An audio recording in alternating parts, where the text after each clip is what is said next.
that's the number, isn't it? That's okay. We are live, and today it is. We're actually going to go through the cards. So we're going to go through the cards. We're going to, we're going to try and just continue where we left off, basically. Just watching that internet connector there. Let me just move the internet cable. It's not quite pointing into the house, unfortunately.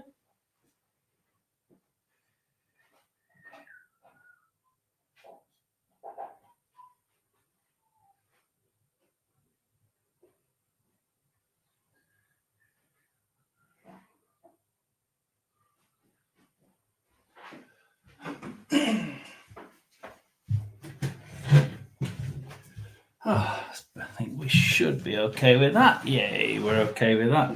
So we are live. There we are. It's always nice to get the internet set up first. Unfortunately, this particular software, this particular OBS doesn't quite work the same. Also, as easy as the others. You go in and then it tells you if your internet's okay. So YouTube does it before. YouTube tells you that things aren't quite right. And then it lets you decide whether you want to click the go live button, which is quite handy. As you see, we got some new boxes around. Some new boxes there. My divination box, my crystal ball and mysticism box. So we've got a few boxes. There we are. So, well, yeah, we're ready to roll when people start coming. Hello there, Pomp. How's it in down the road? It's really warm here. It really is quite warm. It's warmer here than it was in Chicago, and that was a hell of a lot warmer than it was in San Diego. So, it's. I didn't expect it to be quite as warm in the UK, but never mind. So we're actually gonna go through. We're actually going to start by going through the cards. So we're going to go through tarot cards. We got all the way to 9, so we're gonna start with. We'll get rid of all the ones up to 9. And the major arcana as well, and then we'll start by going through the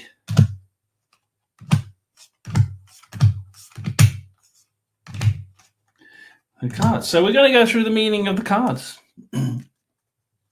Oh my God! Somebody shared it. We don't get shares very often. Absolutely share it. If people are in there thinking share, YouTube have changed the way that they do their pushing out, their advertising of the channels. And I don't know if anybody's realized, but what they've basically done is say, look, we there's too many channels now. We can't justify hammering every single channel straight out as soon as they go live. So what they've done is they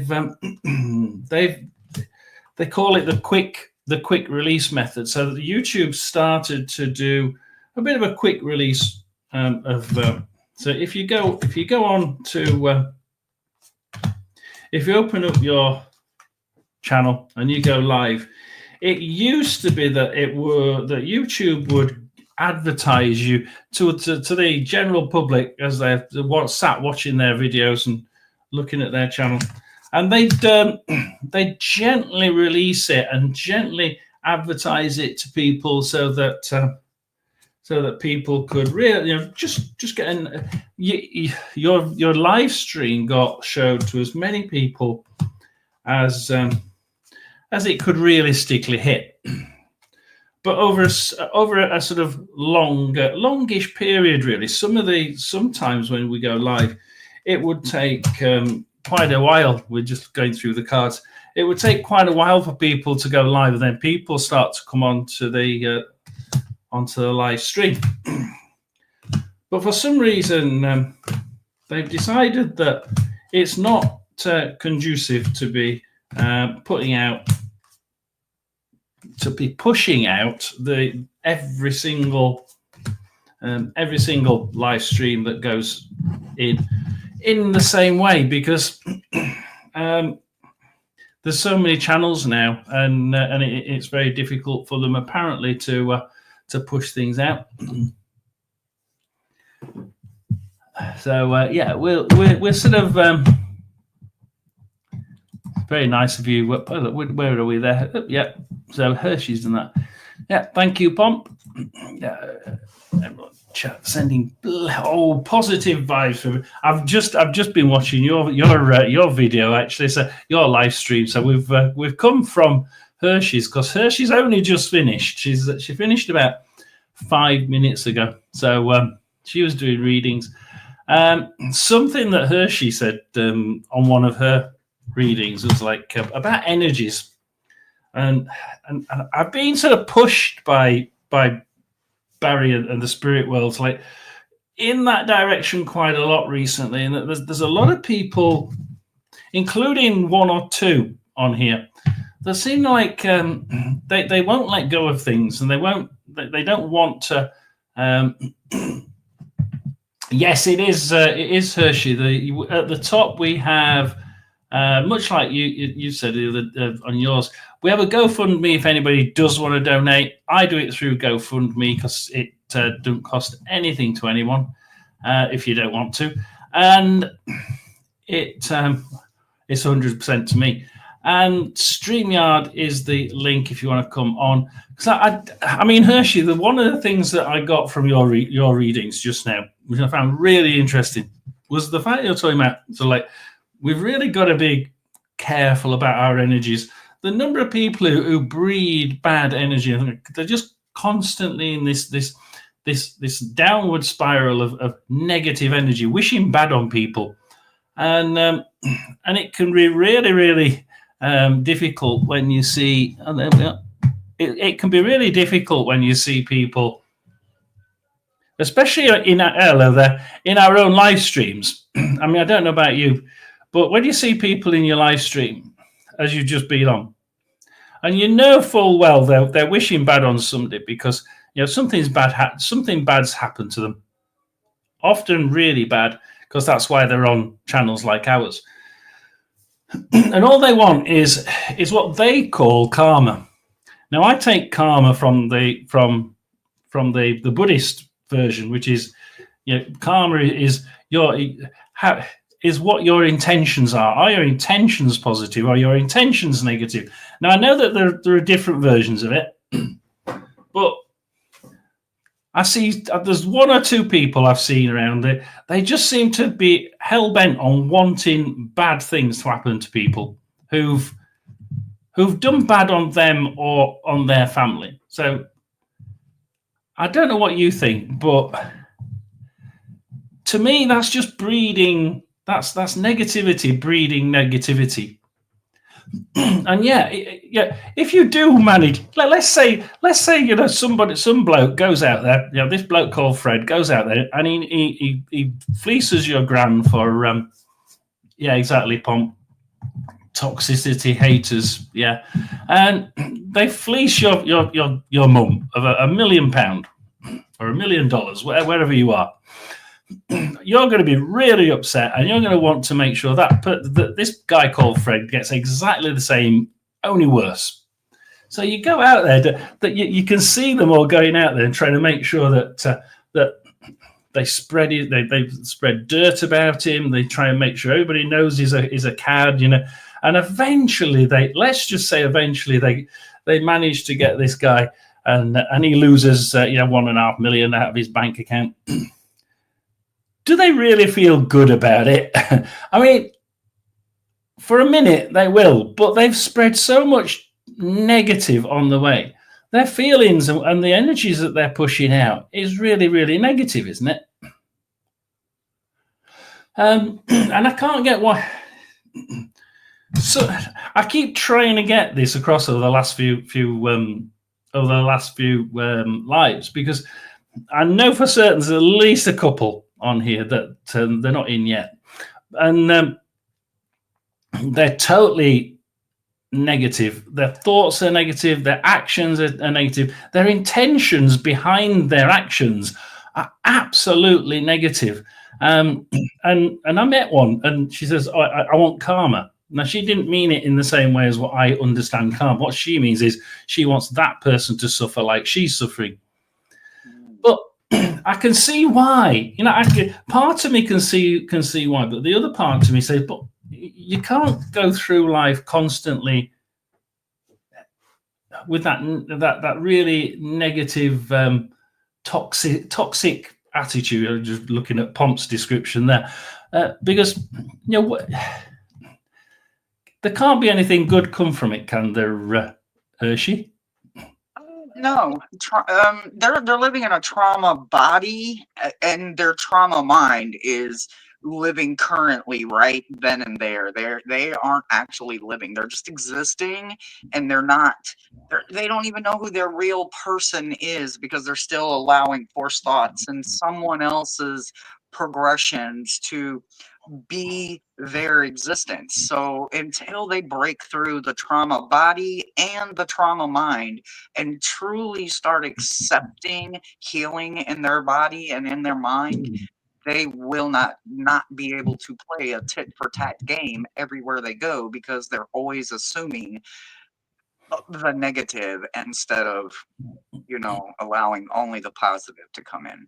Yeah, I mean, I'm a true believer in that we're on this life. We're here on this plane to learn something, to do something in particular. We're here to, so that, in the words of the guy who preaches the gospel in Chicago, said, we're here to make things, to leave this world a slightly better place than when we arrived in it.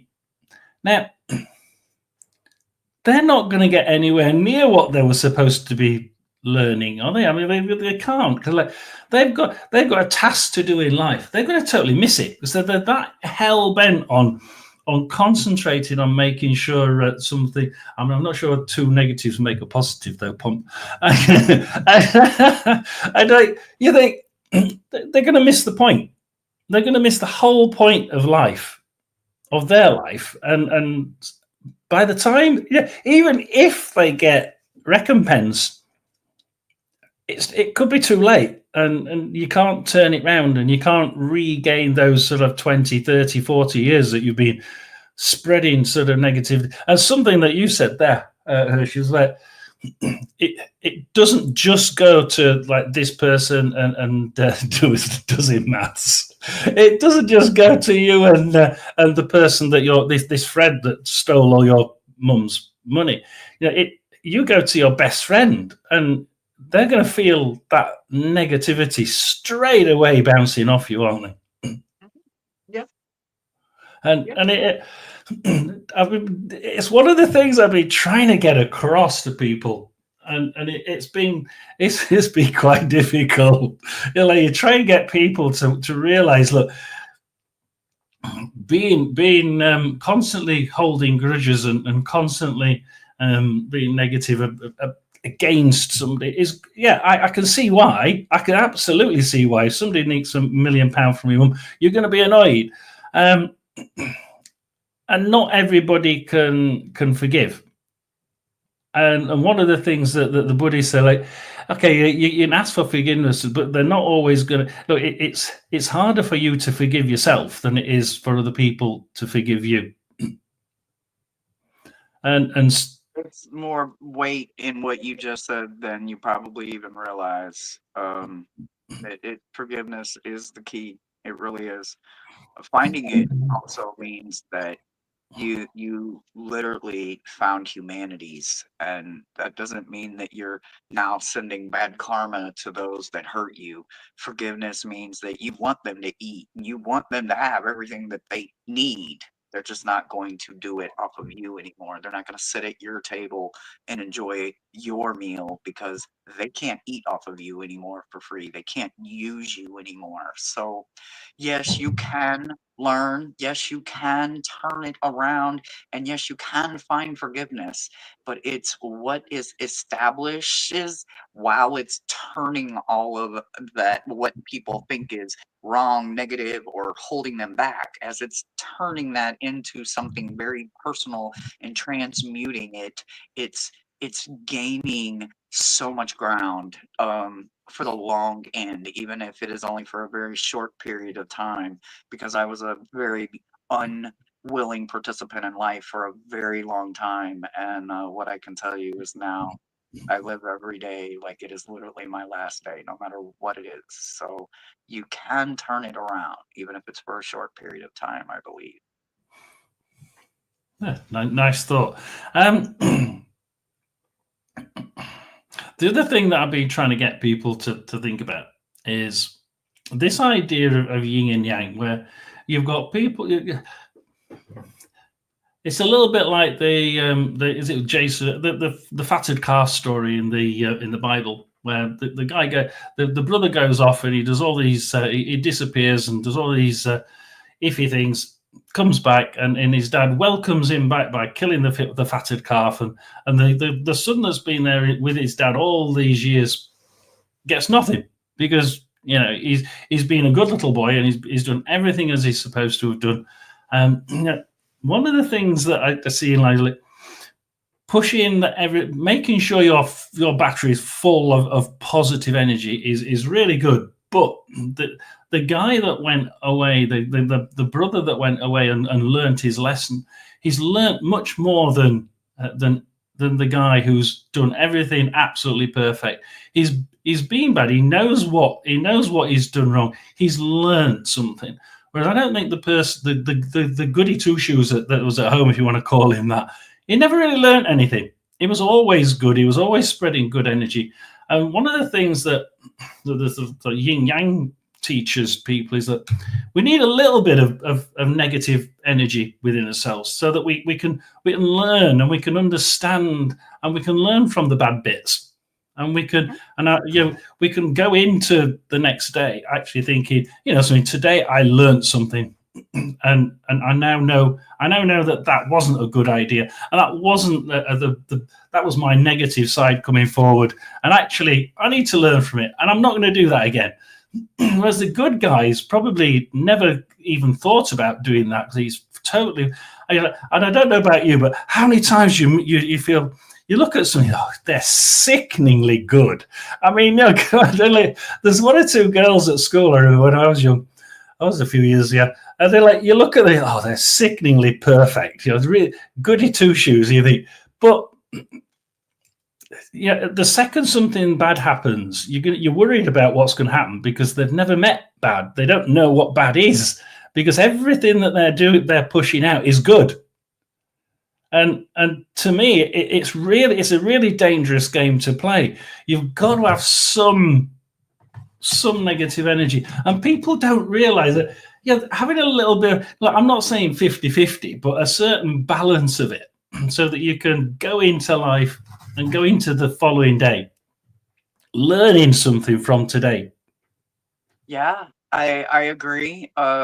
In my world, it's always 50-50. I mean, literally, even when my phone rings, if I know who it is or I don't, it's a 50-50 shot. I will answer it, right? I think everything in life is more about a 50-50 shot, only because, like, if it was not for all of the downright disgusting, horrible, negative, rude, hurtful, harmful, just bad things that happen for me, I would not know what a good thing is, because I can tell you, I can recognize a good thing immediately. I can see it coming a mile away. Um, and I appreciate recognizing that I don't want to pay the consequence for the negative anymore. So yeah, I do like the 50-50, and but I mean, that's just my opinion.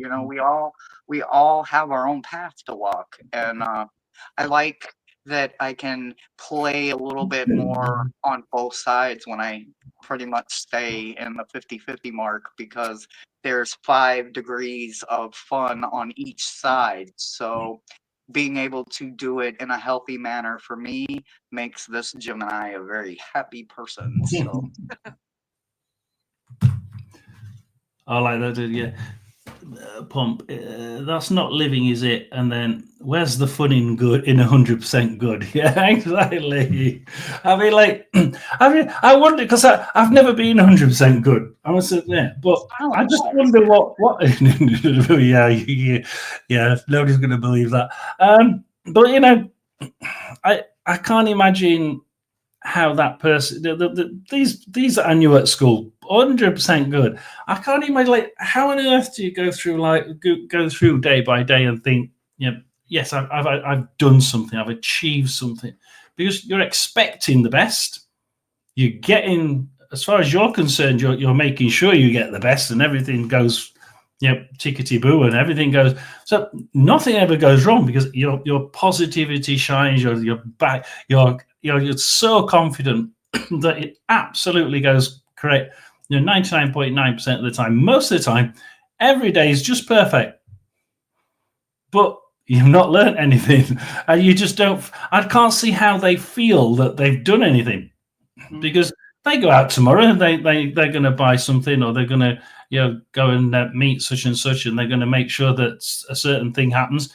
That's what happens. And you know, but they knew that the day before. They knew that last week. You know, there's no fun in it. And it was a bit like what Pomp said. There is no fun in it because you've took the fun out of life, because you know that it's going to happen. So you go and do exactly what you know is going to happen, and you're confident enough to make sure it happens, and you're confident enough to be really, really confident that what you're going to try and achieve will be achieved. And you think, I couldn't do that. I just couldn't live like that. Hello, Mary. And it's a strange one about energies, because I was discussing that in Chicago as well, and it was like, yeah, but we talk about good energies, don't we? And he kept saying, well, yeah, but there's two forms of good energy. There's positivity, as in, you know, I'm going to get this and I'm going to do it. I'm going for this job. I'm positive that I'm going to get the job. That's being positive personally. But then there's positive energy, as in you spread that aura of everything's going well, and it just rubs off on everybody. That positive, that physical energy. And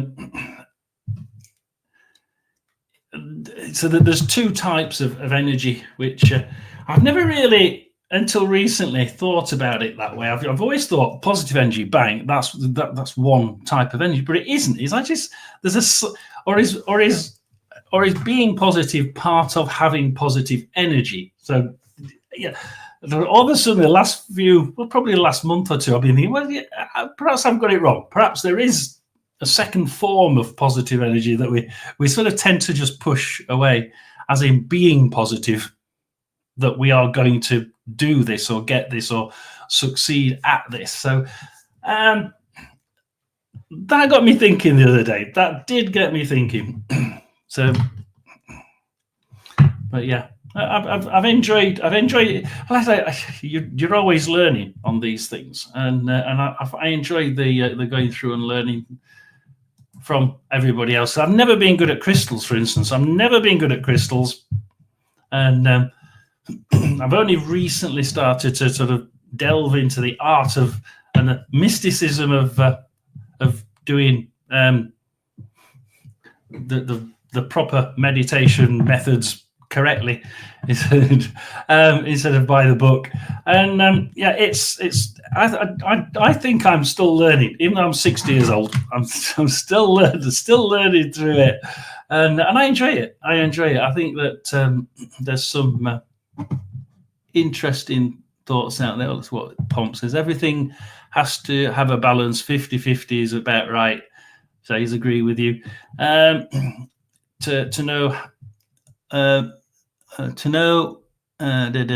what you have, what you to know what you have to know cold. Hot to know hot, you have to know cold, right? Okay.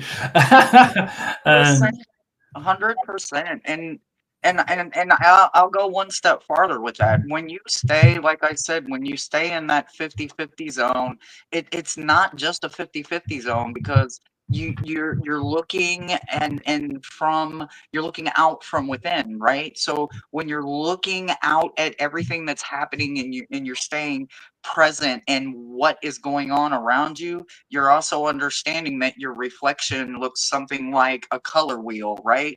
And when you look at that color wheel, you have 0 being acidity, and you have 14 with being alkaline, right? So you want that 7. And knowing that you're at that 7, that 50-50 mark, you're understanding how much of the cold you can tolerate and how much of the hot you can tolerate versus That's an alkaline interesting and thing. Yeah, acidic. the tolerate bit is Yeah, that's an interesting get way to of have putting more fun with it, because you know how much you can take. I'm a smoker, right? I know how much I can intake in, right? I'm not a big drinker, so sometimes when I get to drinking and I'm feeling good, I don't realize how much I've consumed, right? Because I don't realize how much my body is reacting to this, right? So I believe that even with food or love, all of that, when we approach it to a healthy mental stability ground of 50-50, or at least that 7 mark,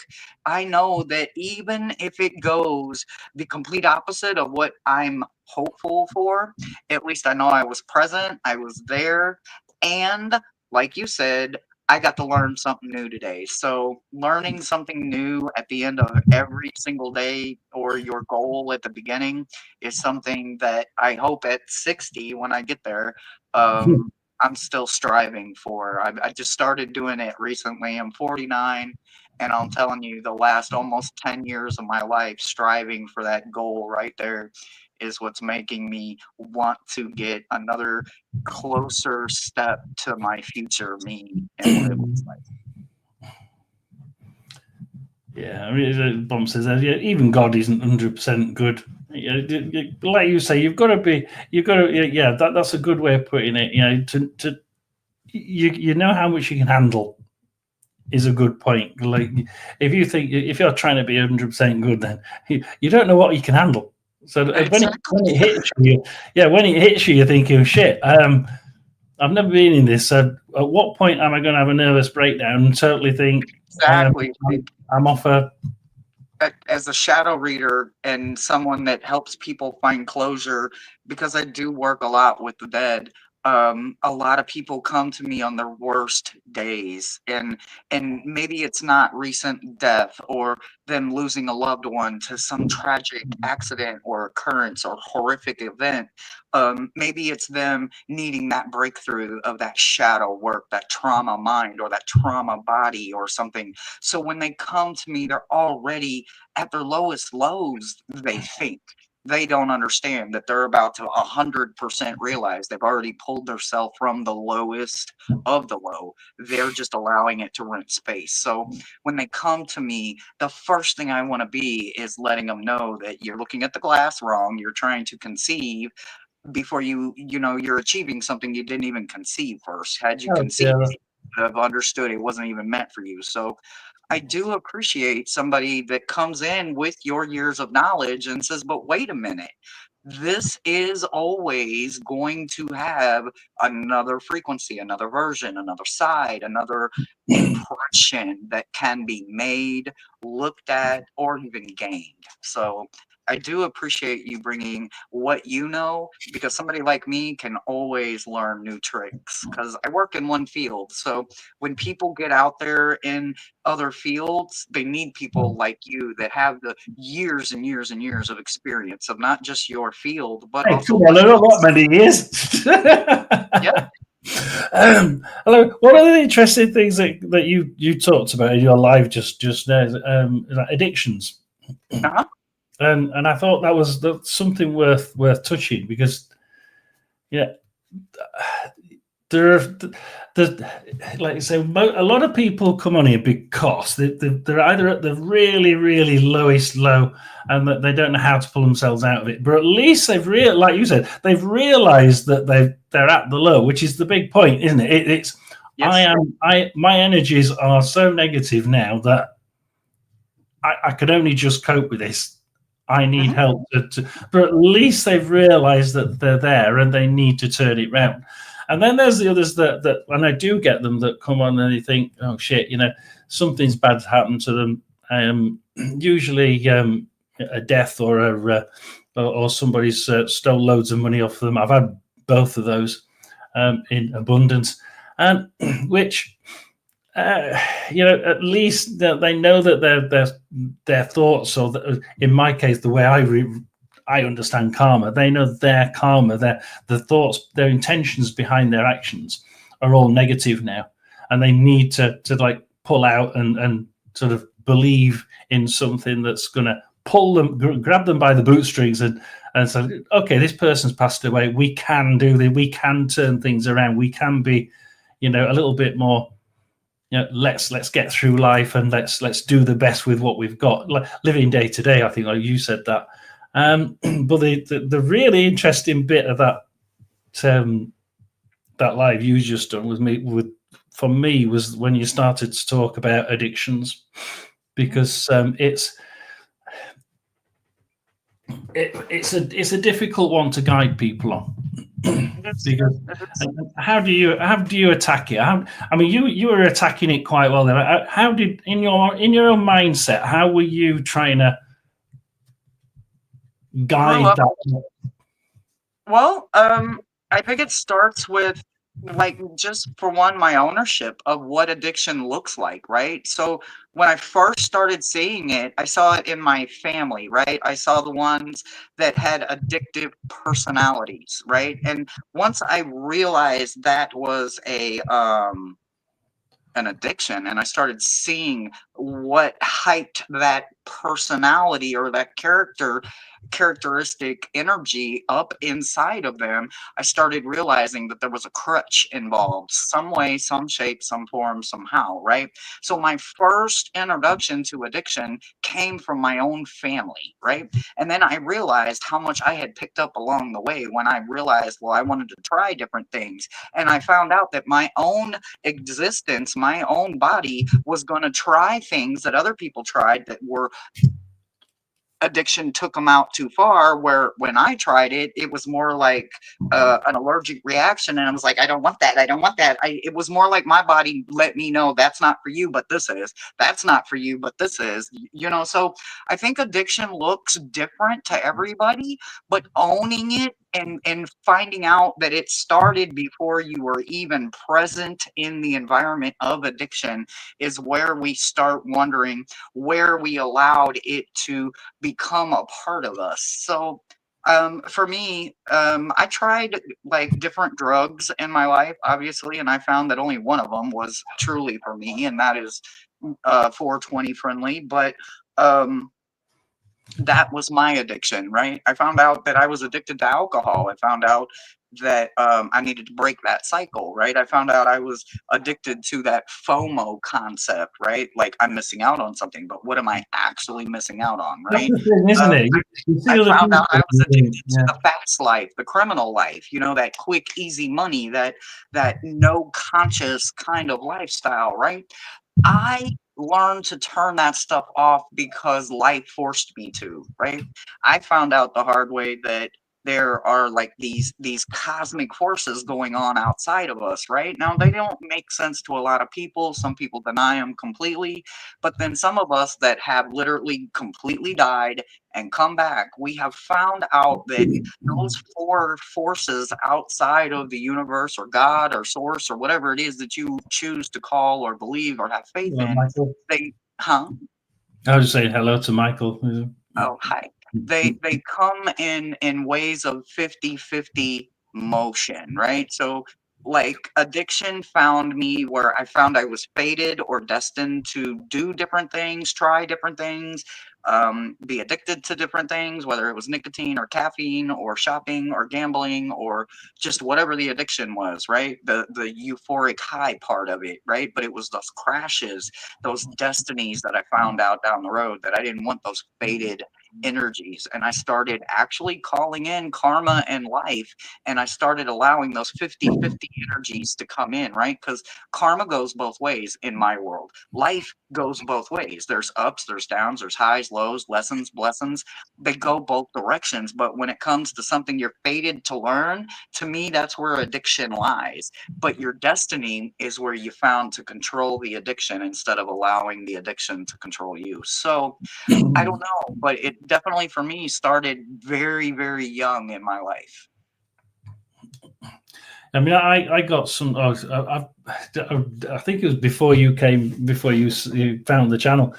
We had somebody on here, and she was being talk about. Is it an addiction? Yeah, she got an addiction with a male, but she was taking it too far. It was to the point where she was being, she was stalking, and it physically became obvious that this person was so negative, and not whatever we said, she wasn't going to stop, and she wasn't going to turn it round, and. It's a bit like, I mean, who was it mentioned? Narcissist. Sierra mentioned narcissist. The person who knows a narcissist doesn't know that they know one, because they just don't. They can't turn it around because they don't realize that that's what they've let into their life. And you said that again for the people in the back. And well, I know my sister-in-law did it, and she married one. And everybody's telling her that is a total narcissist. You shouldn't be. It was ringing her. She'd go and see her dad, my brother, and he'd ring her up every 5-10 minutes to make sure she was there, and she hadn't gone in. And it's like, is there only everybody else that knows that he's a narcissist, or is it like just you that doesn't seem to see it? It sounds like she was enjoying that river of denial in Egypt. But it just takes self-worth and removing masks, and people will eventually see it, but not until they're meant to. So sometimes we got to ride that crazy circle of insanity several times until we see like that's not normal. That's it. I can say to her, look, speak to your friends. See what normal is. If you don't believe me, go and speak to your friends. Your friends are saying the same thing. Just go to them. And it's only when they start saying, hang on a minute, all my friends are saying the same thing, and they don't have it. My grandfather. Yeah, my grandfather used to say, if you meet more than 3 assholes in one day, you were one of them. So growing up with that philosophy made no sense in my life. Way up in my adult years, and I'm like, I've been an asshole this whole time. Shit. That's basically what Pomp said. Well, roughly what Pomp said in a different fashion. But yeah, at the end of the day, you're being a total arse, and you don't want to admit it. And because you don't want to admit it, the addiction as it is just carries on. Because I'm not going to admit that. No way. Right. Right before my grandfather passed, that was one of those little life philosophies.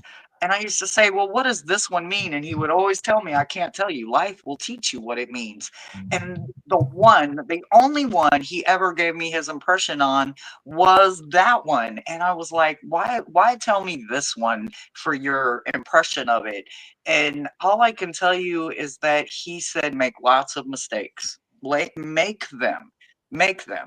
Find out what actually fits in your life, in your world. Get curious about everything. Make mistakes, fall down, do things, but literally, no matter what, don't do it like a damn fool. Do it as a fool and enjoy every part of it. So I don't know why that one he broke down differently, but when I finally heard his impression of it, and life, of course, has taught me many different variations of the same thing. Everybody's on a different path, and everybody has a different percentage, and everybody needs to learn things differently. So, and that's what it really comes down to. It like, go do it, see that it's wrong, learn it in your own way. because you'll learn it differently from the next person, and you'll learn different things from exactly the same situation. And it's what you take on and how you take it on and what you do with it when you turn it round. And because you could just say, well, yeah, it was really good, I enjoyed it, I'm going to go back there. And then you just sort of like perpetuating it, aren't you? Which is, I suppose, keeping those rose-tinted glasses on, Sierra. And like, oh, no, I enjoyed it, fine. It's not harming me at all, it's not eating away at my very soul, I'll carry on doing it. But yeah, but that person there, she came on, and I just felt such negative energy from her. And Barry my guys saying, no, don't like. Same question. She's a stalker. I don't like her. She's too negative. We can't. She's not doing anything about what we're telling her. So I blocked her. I banned her from the site. And then she came back and said, I'm not negative. Hang on a minute. Oh, God, she's coming. She's got a second channel. So I blocked the second channel. And then a week later, she came back again with the third channel. Wow. This was about 18 months ago. The channel's about 18 months old. And last month, she came back again with another channel. And I'm thinking, how? No, it is a complete sentence. Sorry, not allowed. It's like, how many times do I have to ban you? You're not welcome. You're like, because you're not learning. And I felt bad because I'm supposed. Barry says Barry and the wife on the other side. That's what we're here to do. We help people, get them back on path, get them back into line, and show them where they're going wrong and how they can change their energies and what they need to do to try and get back on path to learn what they need to learn in life. So I felt a little bit bad banning her 5 times, but I was looking at me. I can't change her. There's nothing I'm doing to her. I just can't do it. You're not meant to. It doesn't seem like you're meant to. That's the best part of a person like you. You gave them so many opportunities when all you had to do was just let them find out on their own, but they weren't even adult enough to do that. Right? Only a child is going to throw a temper tantrum and play high school games because they're not going to know anything else. A true adult, it was a typical child, is going to understand that there is a part of them that must grow every single day, no matter what it is, whether it's in your career, whether it's in your home, whether it's in your life, whether it's with your children, however you're growing every day. And if you're constantly worried about someone else, stalking someone else, obsessing over someone else, you have no idea who you are inside of you because you're not even living for you. You're living for something and someone else that is not putting a smile on your face, not bringing you peace, not serving you in any way. So that is a very negative person, and I applaud you for continually letting the trash take itself out. I'm not being rude. I'm just being honest. We're all adults here, and adults don't get coddled. We don't have things come easily. So a person like me is not going to be ashamed to not sugarcoat it and say, grow up. So yeah, Sierra, yes, it was the person I told you about. Well, because obviously I'm doing the live, and I had to tell Sierra, because obviously Sierra's a mod. Well, look, if she comes on, they just have to be got rid of again. Like, they're bloody ridiculous. Thank you, Tina, for being. I think Tina's she was on your live, wasn't she, earlier? I think. Yes. It's one of the beautiful gems of the channel. I love them. I was going to say, I'm starting to realize where they all come from now. Different channels. Oh, dear me. So, yeah. You're too frigging soft, John. No, I can be. And it's... I just don't want to give up on them. Yeah, I want to do the best I can to try and turn them around. But when they come back 5 times, it's bloody difficult. So I want to challenge you to something, right? There is nothing wrong with wanting to see the best in people, right?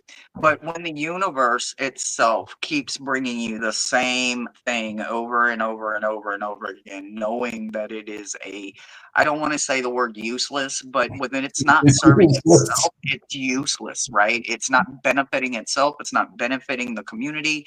It's not benefiting any kind of stable foundation, right? So with that mental thing going on right there, 5 times, that's way too many.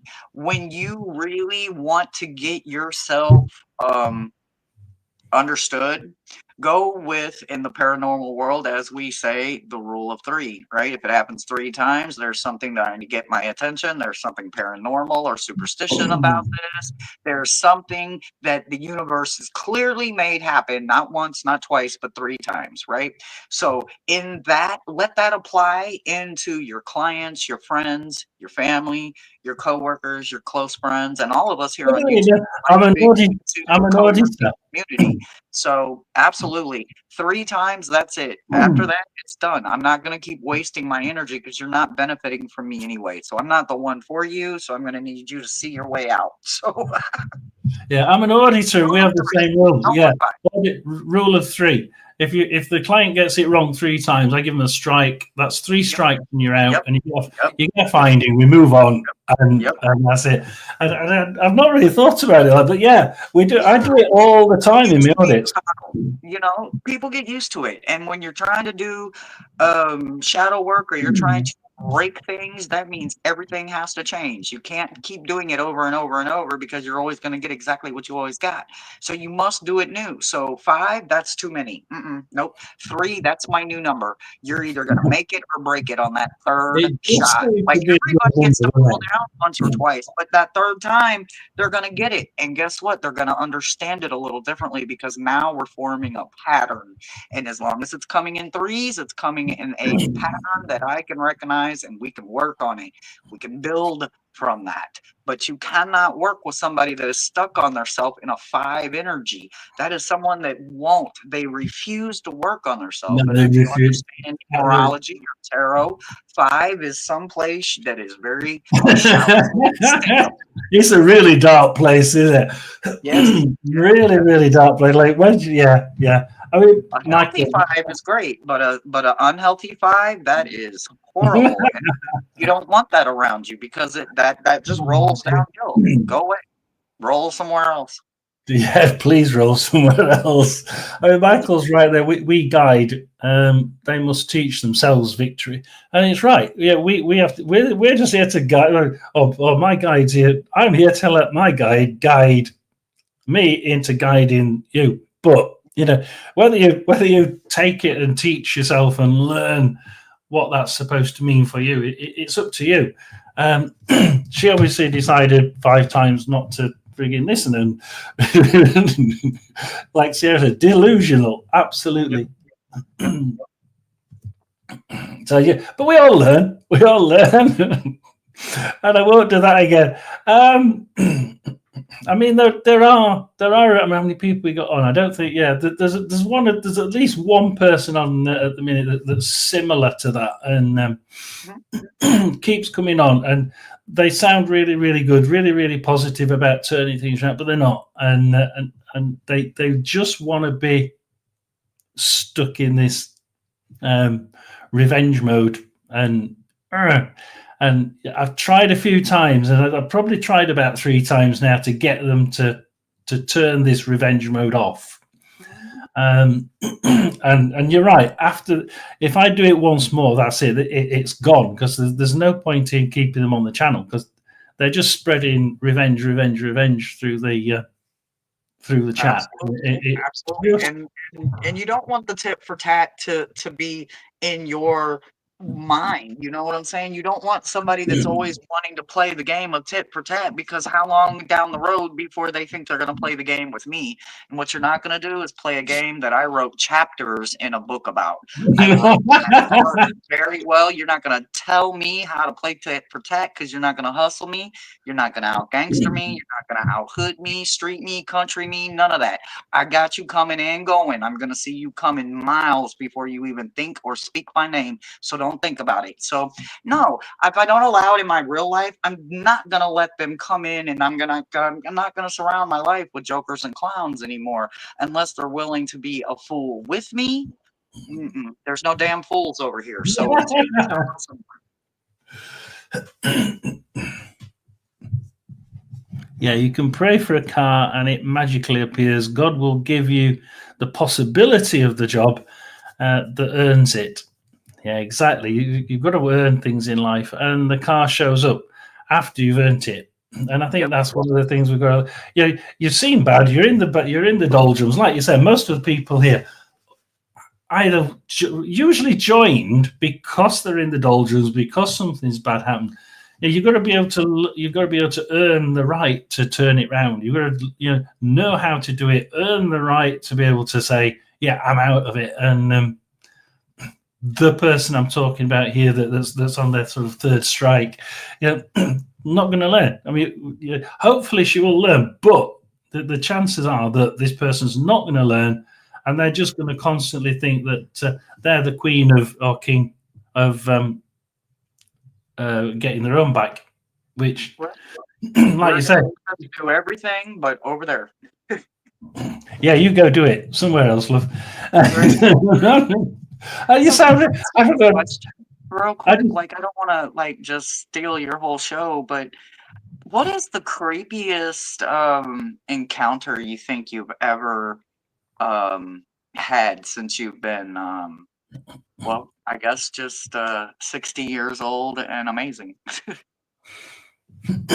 As far as what? As far as ghosts, or as far as people who have talked to on I mean, life is a little creepy, so it could be any part, but it would be your experience of it. I tell you what, the creepiest thing that I've noticed on here on the actual live streams was that person who's come back 5 times. Because the obsession, I mean, at first it seemed like a normal question about this person, and I'm thinking, okay, she's interested in this person. Sounds like they're a bot or a troll to me, but yeah, and she's like, oh, he kissed me once, and that's it. She's in love with him, and he's going to leave his wife and kids and come, several hundred miles to live with her and all this bull. And she's got a husband and a daughter, teenage daughter, and I'm thinking there's negative vibes coming from the story, let alone from her. Right. But when it started when she started to come, at first I used to do about three or four of these a week, and she'd be on every single one, asking the same question, and that got freaky. And I had to say, look, I usually for the big readings, we say we follow the gypsy rule and say like it's one every 12 months. For a big reading, one every 12 months, because you have self-will. You have self-will. You can do. You will choose what to do in life. It's not all laid out in a plan in front of you. You can change what you bloody well want to do. And coming back in 12 months' time, it's quite likely to be reasonably different. Although it's not always, but reasonably different because you've made different choices. And you want it to be different. So I would hope it would be different in 12 months. We're trying to guide them into making it different. But seeing this person, that was so freaky, because you could, I mean, whether you call it, there's different words for people like that, aren't there? The trolls but yeah, that sense that she was constantly sort of thinking about him and constantly trying to get his attention. And what would she go to? Is she like capable of trying to hack into, go through his travel a few hundred miles and go through his bin just to see where he's, and I could see it happening. Like you start to realize this person is actually seriously sick. Yeah, seriously sick. And and I mean, I remember about the third or fourth week. I says, I basically took one of the cards. It was the I think it was a Hierophant card with the church in the background on that particular card. And you need to see the church leader because she's from a really religious group.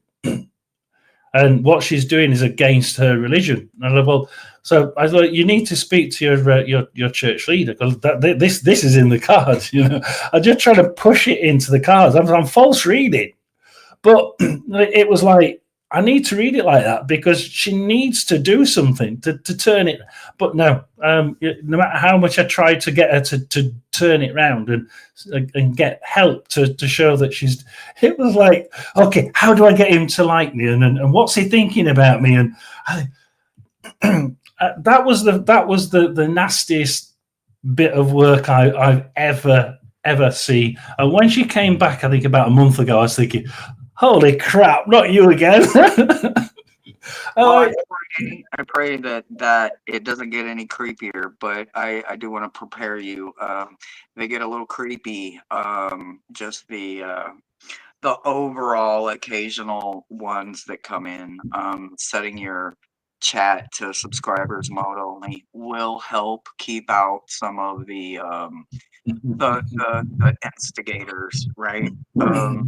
So I hope that it gets easier for you down the road with the ones that have the intention of instigating and being not so positive and or friendly. But I do have a client call coming up, but I just wanted to tell you, like, there's this one time, and I like talking about it, but okay, so I don't know. I was somewhere in my 20s, right? Mid to upper 20s, and I was headed out of our living farm. I was on the gravel road, and I was headed in like a 45-minute drive to head to the city because I needed to grab whatever or pick something up or anything. Anyway, I don't remember now. But all I remember is that I was approaching like this really kind of S part of the gravel, and then at the very top part of the gravel is this swinging bridge, those old-fashioned swinging bridges, right? So I knew this was in Missouri, so I grew up knowing or feeling like there was other creatures out there, or cryptids and different just things, right? I never physically at that point had ever seen one, but I just felt like there was other things out there, right?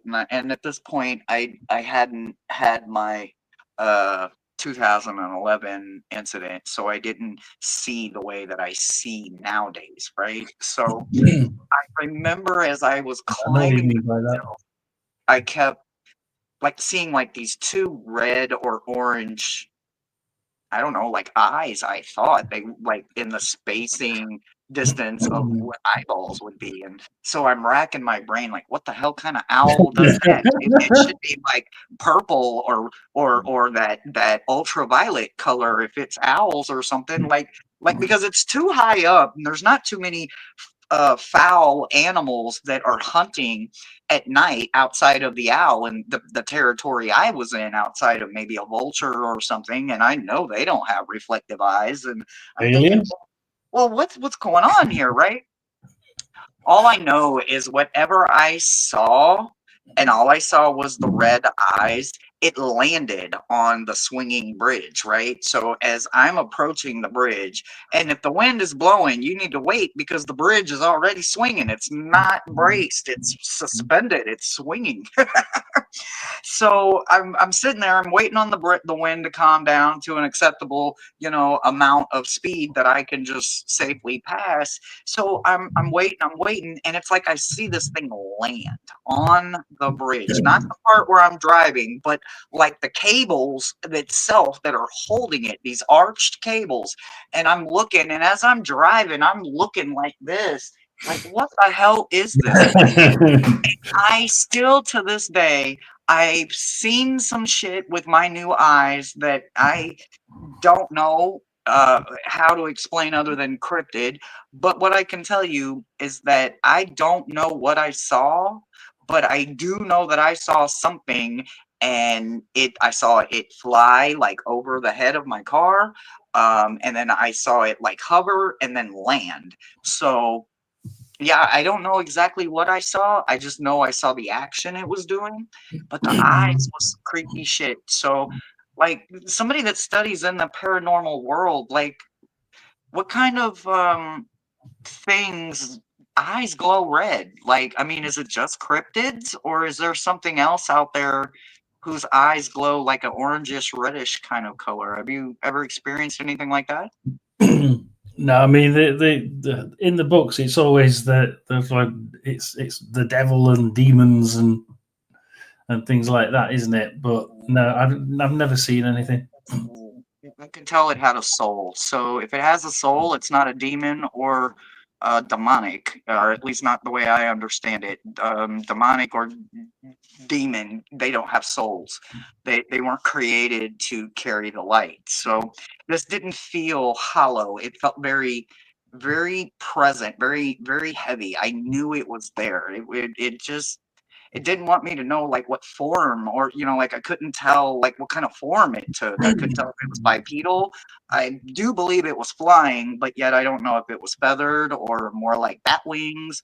I don't know. It literally, I saw no detail. Just I do believe it was flying though. I just don't know what kind of wings it had.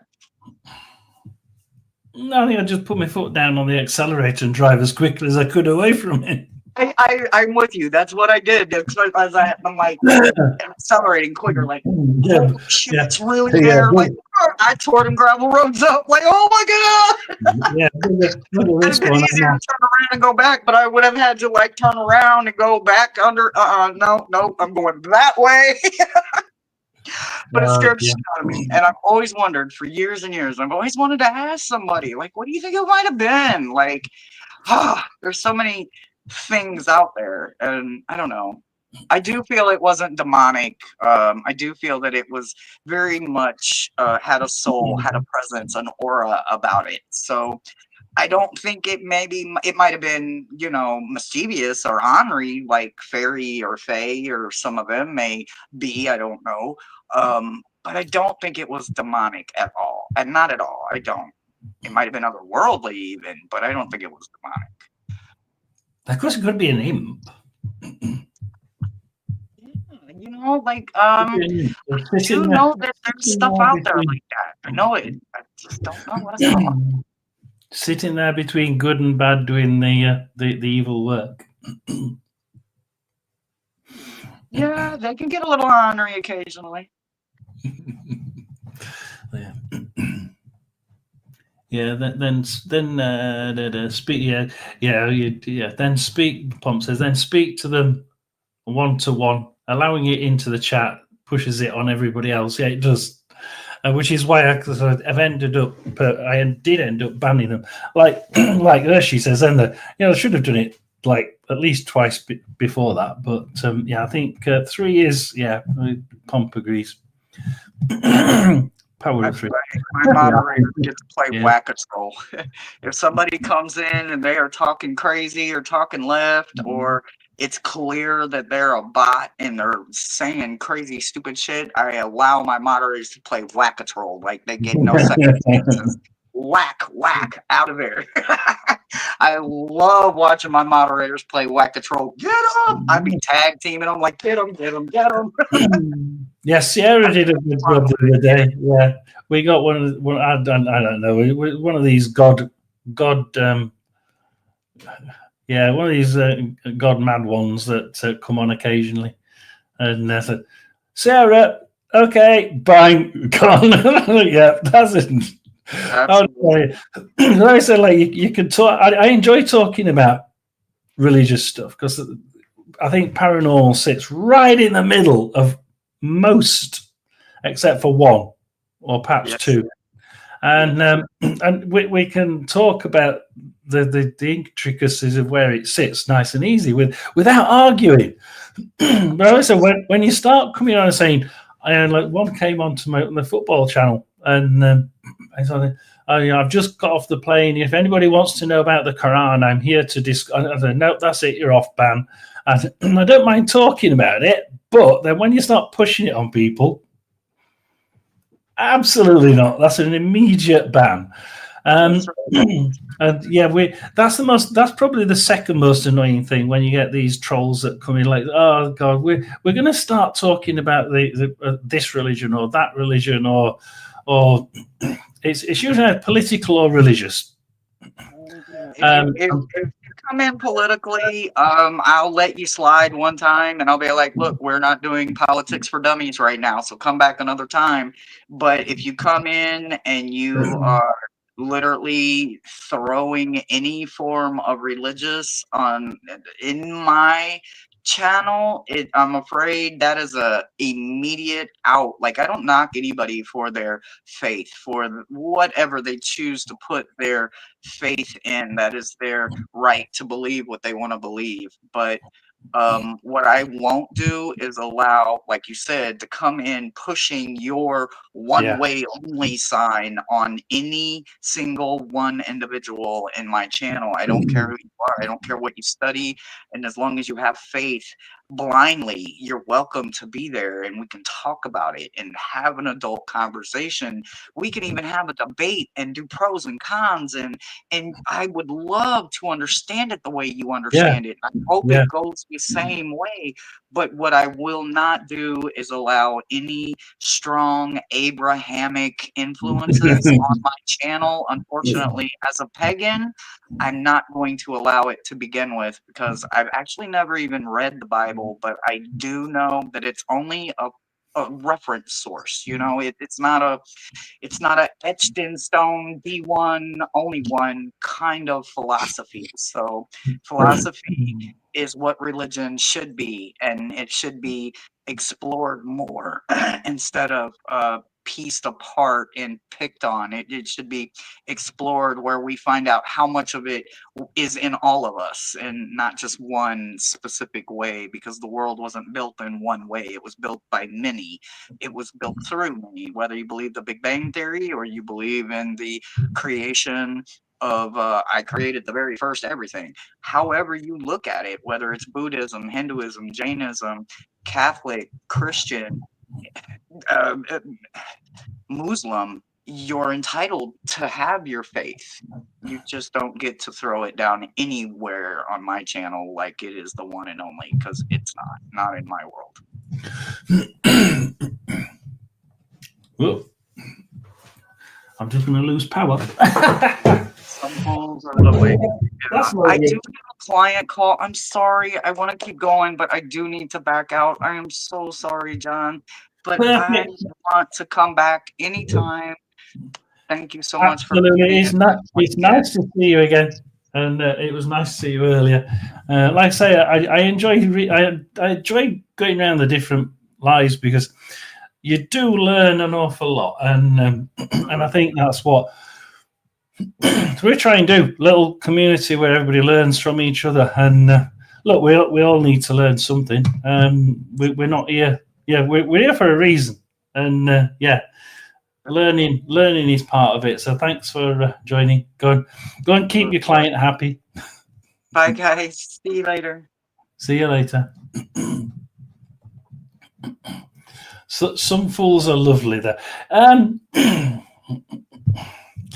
Yeah, you know, you can't help but want to help some of them, and at what point do you give in? I mean, it was Pomp. Was it Pomp? Yeah, Pomp who said, yeah, 3 minutes. One attempt is sort of like just slightly biased. Yeah, second attempt, it starts giving you the pros and cons, and then third attempt will be, yeah, that's it. it's full on, isn't it? And yeah, you do sort of look and you think, occasionally you think, well, they seem nice, and that person seemed really nice, and I'm thinking, yeah, it'd be nice to just attempt to sort of show that she was being completely a complete troll, and to put it bluntly, but it just didn't seem to didn't seem to quite click with her. And when she came back and I told Sierra, I says, okay, she comes back on, that's it, she's off. Dear.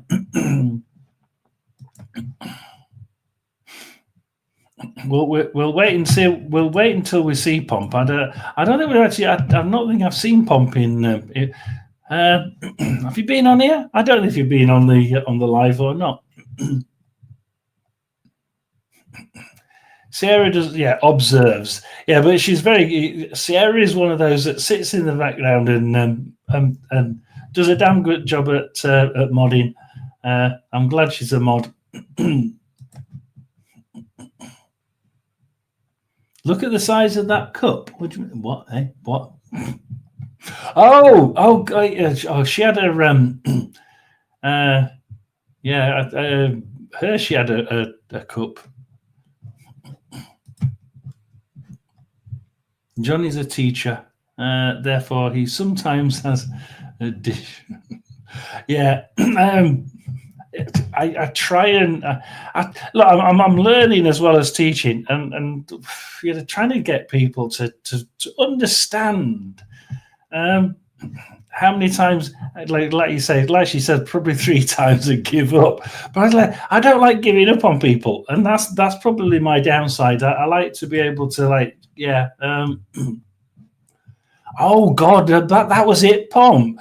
Like, he kissed her once and that was it. She was obsessed by him. It's like, that was the worst decision he's ever done. Why did you do it? Yeah. Oh, dear Lord. And married with kids as well. Are you going to kiss something? Oh, please. Oh, dear. We all make mistakes. Key is to learn from it. Grow and move on.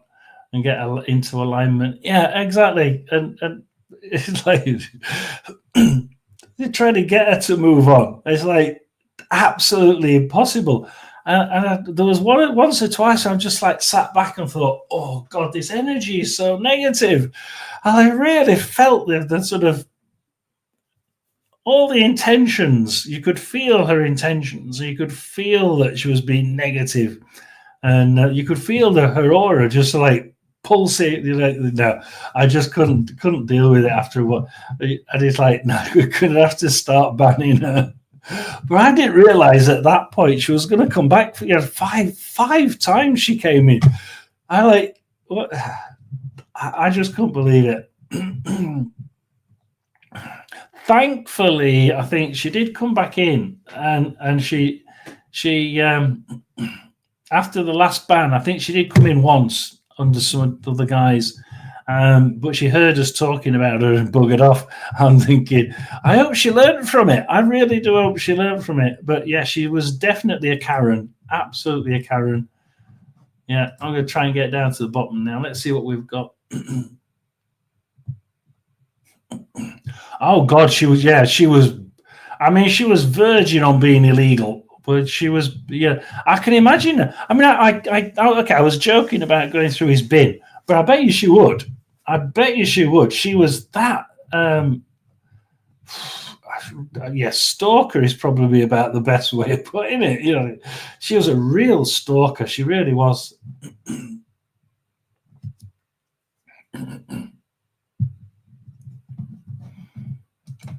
Yeah, and the reason why I like Sierra is because she's really good at. I think you can see how Sierra's good at realizing the way that chat's going. Would you like me to do something about it? Yeah, and I think most of us that do these lies. We have similar sort of rules, and religion, religion and politics are the two main ones, and then you've got sort of this. I identify as a blue bin, or I identify as a cabbage. That's the other thing. I really can't have that. You can identify as whatever you were, but you've got something between your legs. You're a bloke. I really can't. I can't do with that. I'm sorry. I really am not. The dark entities, I've seen them follow me around. I cut them off by leaving places. Yeah. And I always say, like, I taught the wife how to get rid of the negative and the negative spirit with her, and the sort of back away and both hands and just blast it with good energy, and it worked. So you can either leave them alone and just they won't harm you if you don't. So if you just step away, or you just blast them with good energy and tell them to bog off.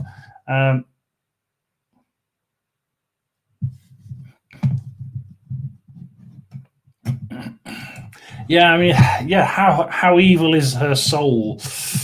Yeah. Now we start. Oh no! Don't get into Mothman. Don't get into Mothman. Caroline's here. Hello, Caroline. Caroline's my other mod. We've got all the mods in today. We're really doing really well.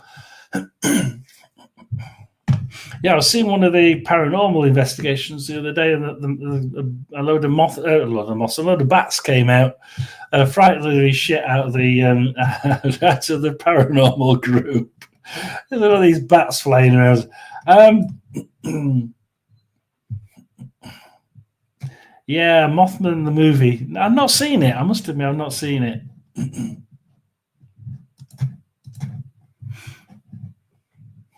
No, I'm not seeing the Mothman. Oh no, please! A statue of the Mothman in a certain city. No, I'm not going to be going that far just to see that, I'm afraid. So we've got Kathleen in as well. Oh, welcome! Everybody's in there. We're in Mars Square, Uranus Square. Have solstice on the 21st, solar storms. Energy is quite literally intense now. I'm not going intense on this stream. I hope I'm not going intense on this stream anyway. Ah, dear.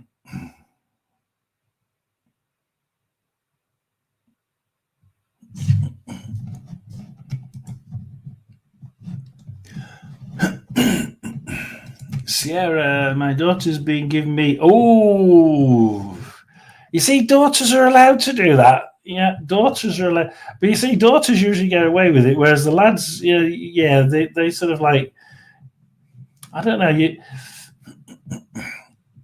they're more rough and tumble. Let's just put it that way. Stop doing that. But I had two girls, so I had two girls.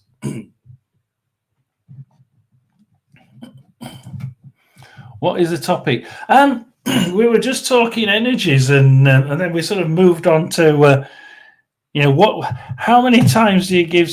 What's the worst person that's ever turned up in the comments box, and how on earth do you sort of like try and gently nudge them out, or do you just ban them and just get rid of them? And at what point? Because obviously we're trying to. The idea, Kathleen, is that what we're trying to do here is get Barry to help us to guide people into turning around their life, improving things, changing their energies, perhaps, looking on the bright side, trying to not be wanting ill will on someone else who's done ill to you. But no matter how, I tend to look at the good things, Kathleen. I tend to try and look. I can give them another chance.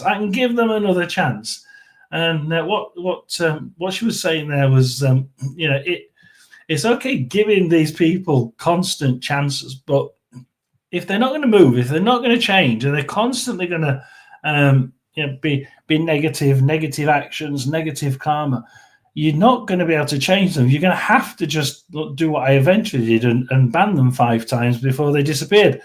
So we're just talking about how on earth, what is that point where where someone like us doing either the spiritual side, the energy side, as Hershey does, or the paranormal side, all very similar.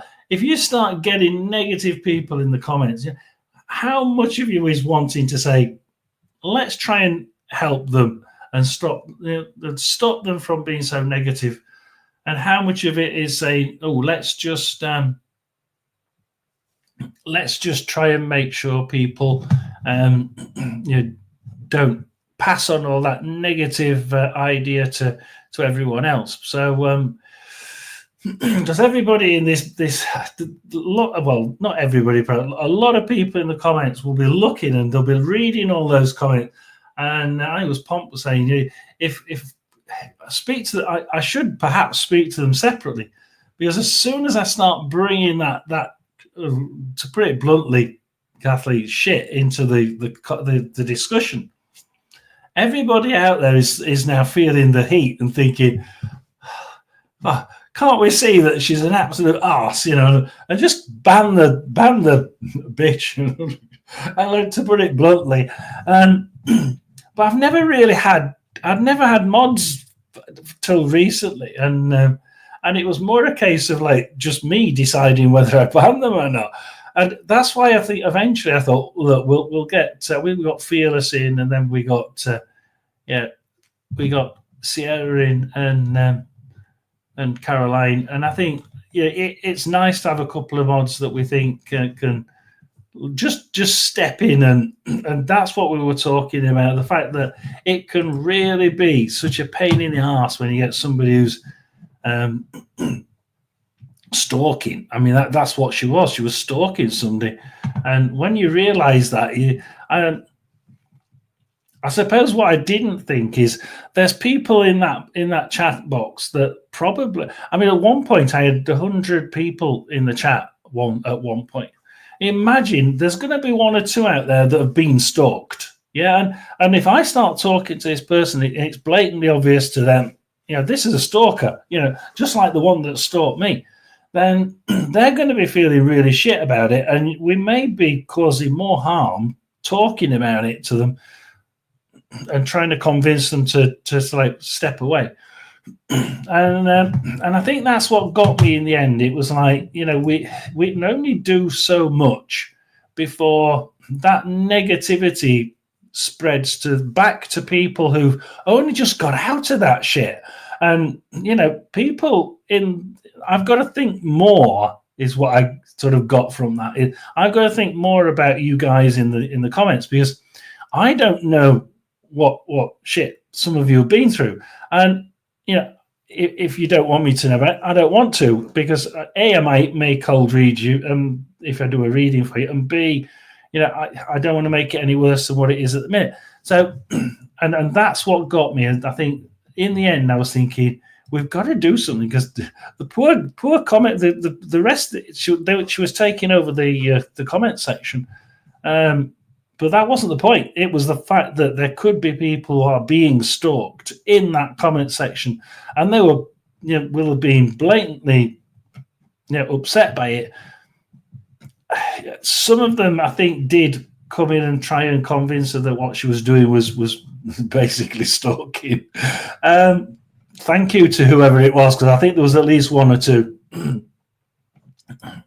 They will show up on purpose if they refuse to check. Yeah, absolutely. I think they do. And I think she did, just to like, has it changed since yesterday? No. Why should it? And it's almost like she wanted me to sort of come up with something and say something different. Wasn't going to happen. Sometimes reality has to smack them in the face. I like that one, Sierra. That's absolutely true. Sometimes reality just comes up and smacks you in the mouth. Yeah, that's what it needed. I mean, that second time, the first time she came back, i.e. the second time she was on, I'm not negative. I said, yes, you are. You're negative. All your actions are negative. I'm not. Yeah, everything you do is negative. All your actions are, and everything you're saying is negative. And it smacked her in the, but she still didn't see that she was being smacked in the face by a wet kipper. She was like, no, didn't make any difference. Oh, dear. Oh, we're back. We're down at the bottom.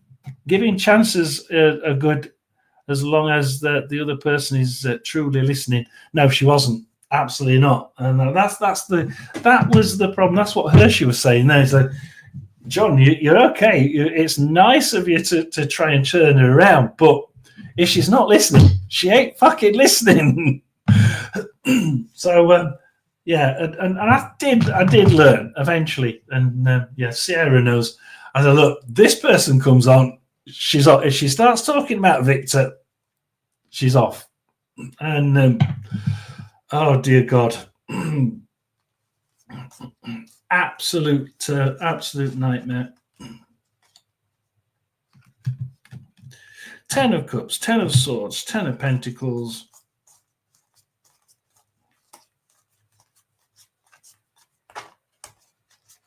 I got my 10 of Wands. Where's my 10 of Wands gone? Hey, don't say I've lost a card. I don't want to lose a card. I dropped my cards on the floor. I thought, oh, I'm sure I picked them all up. It doesn't look like I picked them all up. I'm going to have to find it now.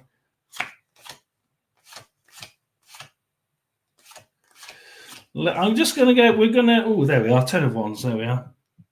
10. We're going to go through the cards. Let's go through the cards. Closed mind, can't see the forest for the trees, absolutely.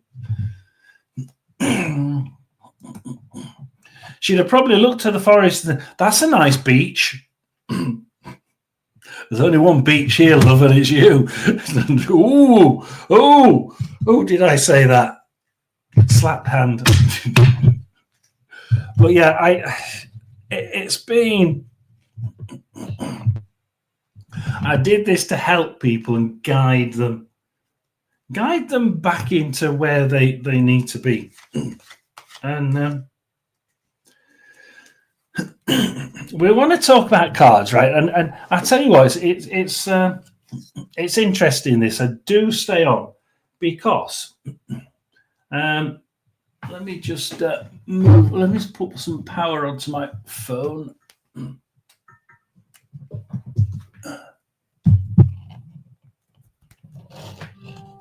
So, because I was, if you remember, I said about, hello there, Jay. I mentioned about when you do tarot cards.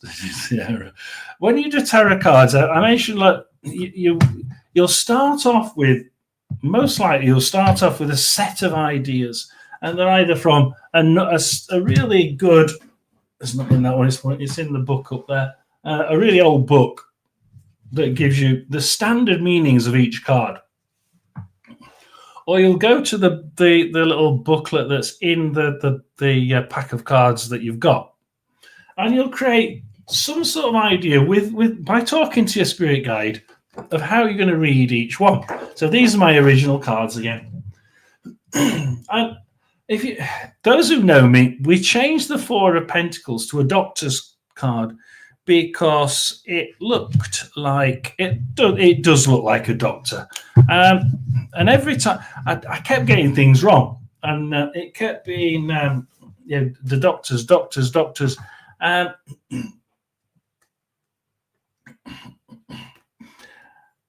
I recently had a doctor's card with this one, which is a 10 of Swords. Now this usually it's usually about anything mental. If it's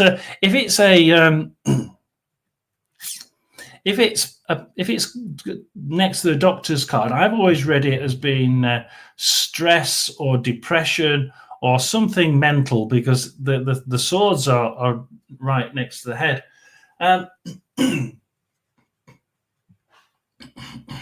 But this recently I've had a couple of these with the doctor's card, and I've said, no, they're not depressed, and the answer, and I've gone back, and again, it's not quite what we would have written down originally.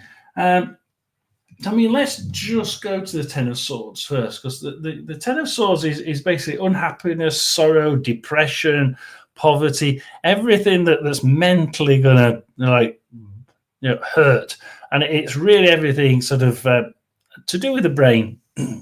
And upside down, it's even worse upside down. Strife. It's really bad, and this depression is actually going to cause a lot. Upside down is causing, it's even redder at the top. It's going to cause a lot of trouble, but it's going to cause a lot of trouble amongst friends. Because what we've got, if you always look at the artwork, we said before, there's a letter here. So the letter is from friends. It's a note from friends. And you've cut it up. The letter is actually, if you look at it, it's actually being sliced up by the swords. I'm not listening to that. So upside down, it's about the mind. It's about close friends. It's your mind that's going, but it has something to do with how bad you're gonna. The strife's gonna affect your friends as well. And more recently, it's been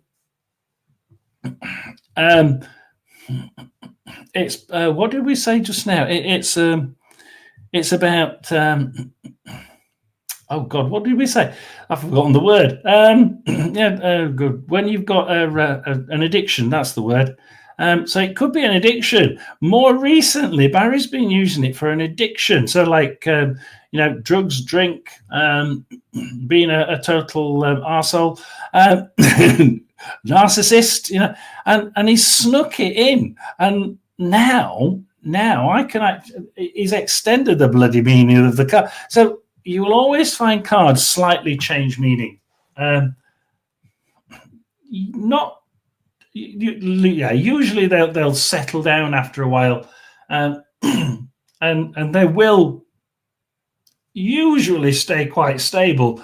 But Barry, after like many years of doing this with Barry, many years, he's changed. He's added a meaning to it. And why do I know he's changed the meaning? Because the last 3 times he's put the doctor's card with that, it's been an addiction. And I know because I've gone back to work out to see what actually happened with the people. And then all of a sudden it's been like, oh, okay,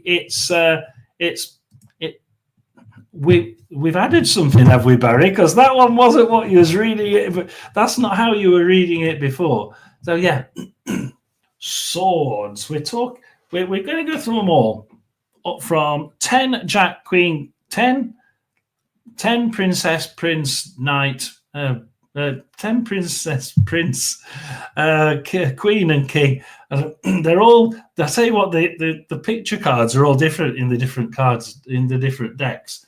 My written ones here, the cheat notes went Knave, Knight, Queen, King. So sometimes you have Knight in it. Sometimes it's a Prince. Sometimes it's a Knave. Sometimes it's a Princess. So, but usually they sort of stabilize, and then if Barry does what he did the other day, it's like, I know what I read, and I can go back to one of these videos and say, it wasn't that, was it? It was something else. But it tends to now, because Lorraine's not here to write it down, I tend to have to try and remember it, and it tends to have to be with friends so that I can see what's happening. So friends and relatives, boom, okay, that didn't happen. It was an addiction. So it's usually mental or an addiction. Worse, it's going to be with friends. It's incorporating friends, or it's affecting friends that are around you. The cups, of course, is more. It's more love. It's more feelings. It's playing with your feelings. The love card, the cups card. So Page small. Yes, page small. Young or small. And usually it's either message, young, or small, something at the beginning of something. So yeah, absolutely. So we go with the 10 of Cups. So we move on to the 10 of Cups. This is a situation. So this is a physical thing. This is when we're talking about this situation. If we get a 10 of Cups, we're talking about your own town, your close knit group of friends. So this is, we're talking about emotions, but we're talking about emotions within your group. So whatever it is with the cards are on either side, or whatever, if it's like the Celtic cross, where it's sat in the Celtic cross, we're talking about that is all about emotions within your group of your immediate group of family and friends. Now you can imagine, 10 is absolutely. 10 is we've gone down. The reason why we've gone to the 10, I left the 10 out on purpose because we've gone all the way through 1 to 4, 1 to 5, then we went 1 to 4, and then we went 5 to 8, 5 to 9. And the reason is because 10 is completion. 10 is the end of 1 to 10. It's the end of the it's the end of the line. It's the completion card. Upside down, you can imagine it's actually about we're looking at the reeds here, and the reeds growing. There's something around that's just not right. And what we're talking about is, whereas that's just saying it wherever it is within your family circle. This is saying disputes. There's something wrong. There's disputes. There's arguments. So the family circle bit is not quite working, and something isn't quite right. The 10 of Pentacles is a really hard one to read for a lot of people, and it's a little bit like the nine, to be honest, for the female. But the 10 of Pentacles is.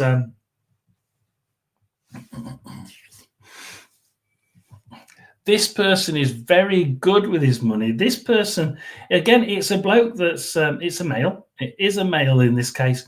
And it is a male who's really earned. This person's earned what he's done. And he's created his wealth. He hasn't won it. Well, he might have done, but a lot of his wealth he's actually earned. And he's managed to see, this is wealth, but it may not, remember, wealth may not just be cash. You may feel wealthy if you've got a really healthy love partnership. Yeah. So in which case, wealth, remember, doesn't have to be cash, but this person feels himself extremely wealthy in life. Why? He's developed it himself. He's done this all on his own bat. And we've got the love dove. He's actually got a dove on his arm, so he's actually quite peaceful. It's not a nasty, it's not like being Trump and being on top of the world and I've got all the money, I'm keeping it. This guy is actually nice about it.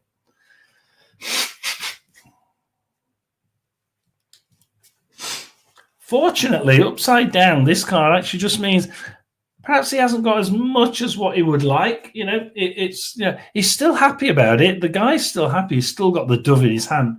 But he does. They've got the swirls on the carpet now on the top. So the swirls on the carpet are showing that. Just think about it. Just think. I could do with a little bit more wealth-wise. Like I said, maybe love it. Maybe something completely different. Hello, Care Bear. But that one he's earned this wealth. He's built it himself. Remember, may not be cash. That side is just a little bit. I could do it a bit more. Not quite what I expected, but I'm happy about it. Ten of Wands. So now this is about. Let's just read the actual. Let's read it from the book, shall we? Unfamiliar foreign town travel. It's about this person's found them this situation, because we're on about wands, so we're talking situations. This situation is not of their own making. It's occurred in surroundings that they're not used to. So this is something to do with the surroundings that this whatever's happening in the cards around it, or like I say, if it's a Celtic cross, where it's plonked, is talking about things that are happening not where they usually are. It's not in their own town. It's not in their own house. This is away from their normal surroundings. And I put this into a different town for a purpose, because on this card, again, we go with the art, and the art shows me towns in the background there. And we've got a different world completely, a different planet out there. We are talking, great distances possibly. So we are talking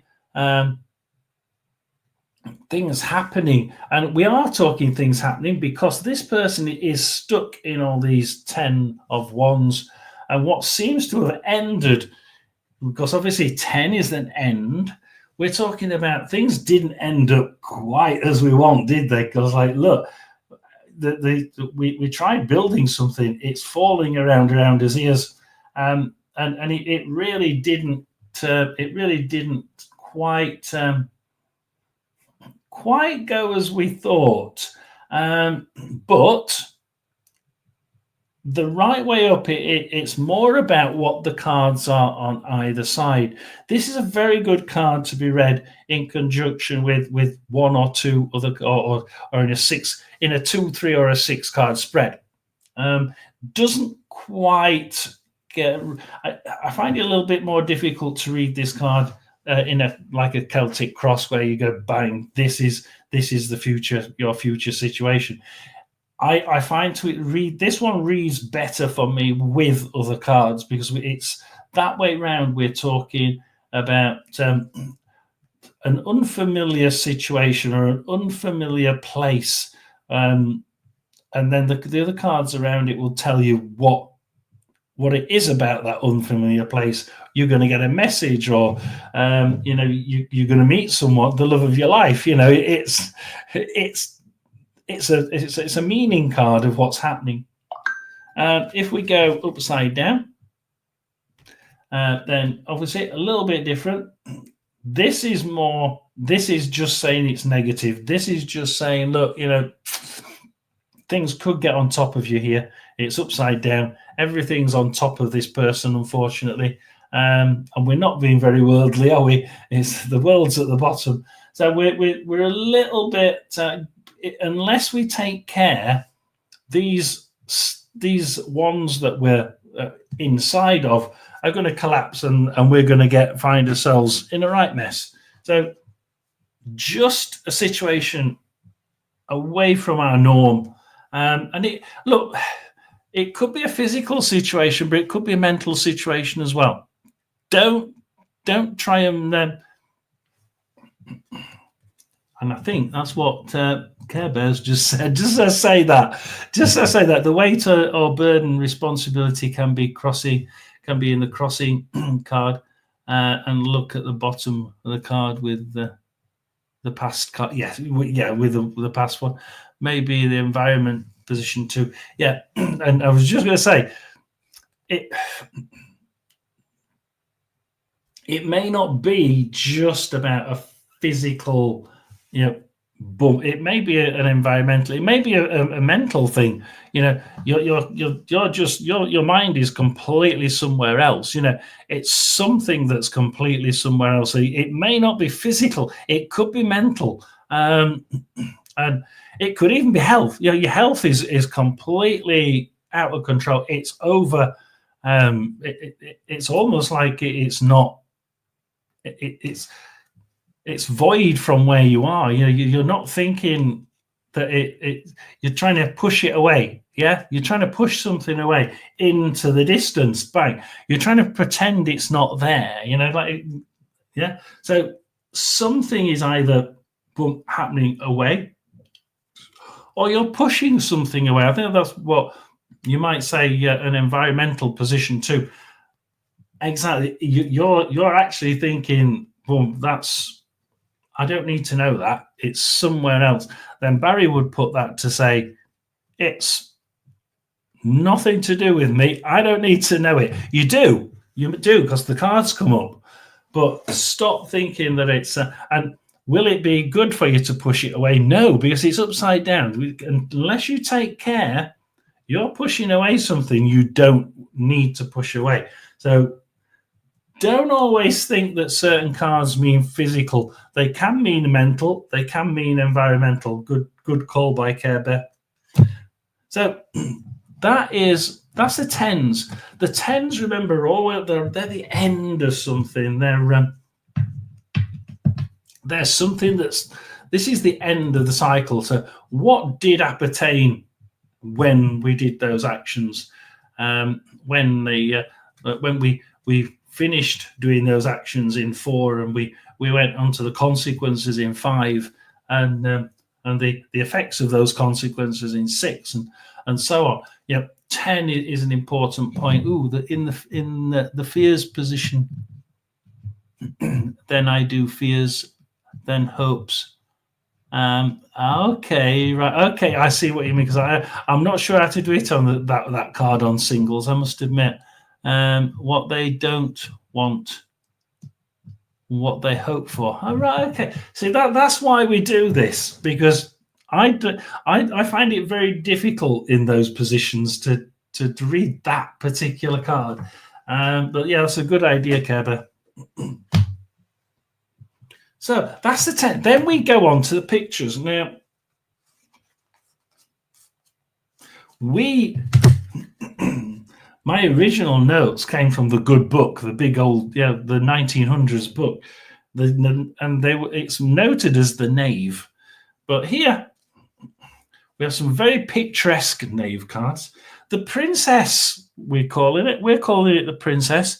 The princess is, the knave, princess, whatever you call it, is usually, it can be just about a message. So it can be, we're going to get a message. All of these cards, all 4 of them, can appertain to a message. It's how your guide puts it to you and what the cards are around it. So be very careful about reading the reading.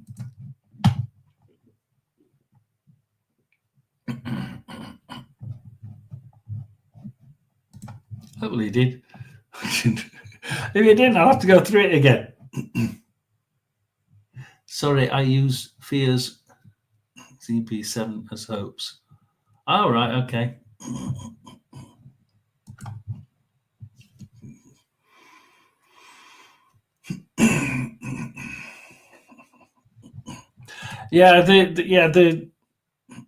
I'm not.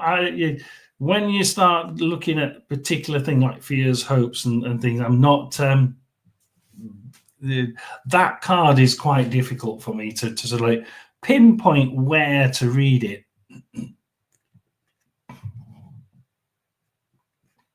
Yeah, these are, the court cards are tricky, and the lower one, the princess, is really hard because it can just mean message. All of them, these 4 cards can mean just message.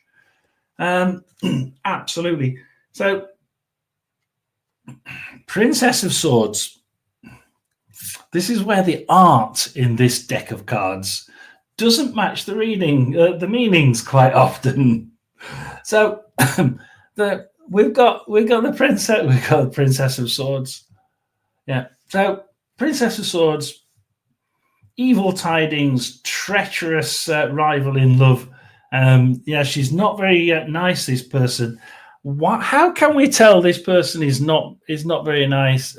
Depends on their own intuition. Yeah, it is. It's all intuition on this one, I'm afraid. It really is. I think we've missed a couple, haven't we? Different readers interpret differently. Differently, friends in their own intuition and messages received from their own guide. Yes, absolutely. Barry will point to a certain aspect of this card. He will point to the art and say, "Look, here, there's a flower. Yeah, you've got to look at the flower. You've got to look at the little flowers just blossoming down there. Perhaps it's something that's just blossoming, just starting. So yeah, it does matter what Barry's saying. Absolutely. Never forget that if you set out with something like this, you're doing it so that you've got a base to work from. And then you bring your guide in, like Sierra says, and you start listening to your guide, and he'll say, "No, I want you to look at that flower in the corner, and the flower that's at the base of the sword. Let's have a look at that." So and I think intuition, ESP, it's sort of it's understanding what your guide's telling you and getting it, push the right idea and the right bit of that card. And the right bit of that card is usually, if you've got 3 cards, then there's something that links them together quite often. So here, when we look at the Princess of Swords, we know it means that it can mean a message.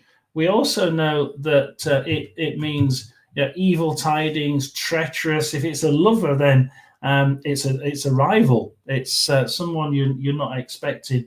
It's certainly someone who wants to cause harm to you. So it's a harmful situation. But like I say, you can get pointed to certain things. I've got a problem with my ears, unfortunately. You can look at the birds in the background waiting to pick you off. These are vultures in the background waiting to pick you off. We've got the flowers. Yeah, flowers are things that are growing, things that are nurturing, things that are starting to come to fruition. Evil tidings, starting right at the beginning. We could stop this, but then we've got this bird of prey at the front. This is the key one. This one, evil tidings. This bird, when I see this in the cards on this pack, is usually appertaining to somebody. We've had one earlier with the bird of prey in the tree. You remember the evil person is in the tree, far away, but he's keeping an eye on you. This one isn't in the tree. This one's in the foreground. This one means it, and this one is close by. So this one is absolutely there to make sure that you know that it's happening now. John, what you said? What about pushing against and pushing towards fears and hopes? I think it shows clearly. ESP, when a negative card is in hopes or good card in fears. Yeah, it's weird, isn't it? And I've had that. And you think, shit.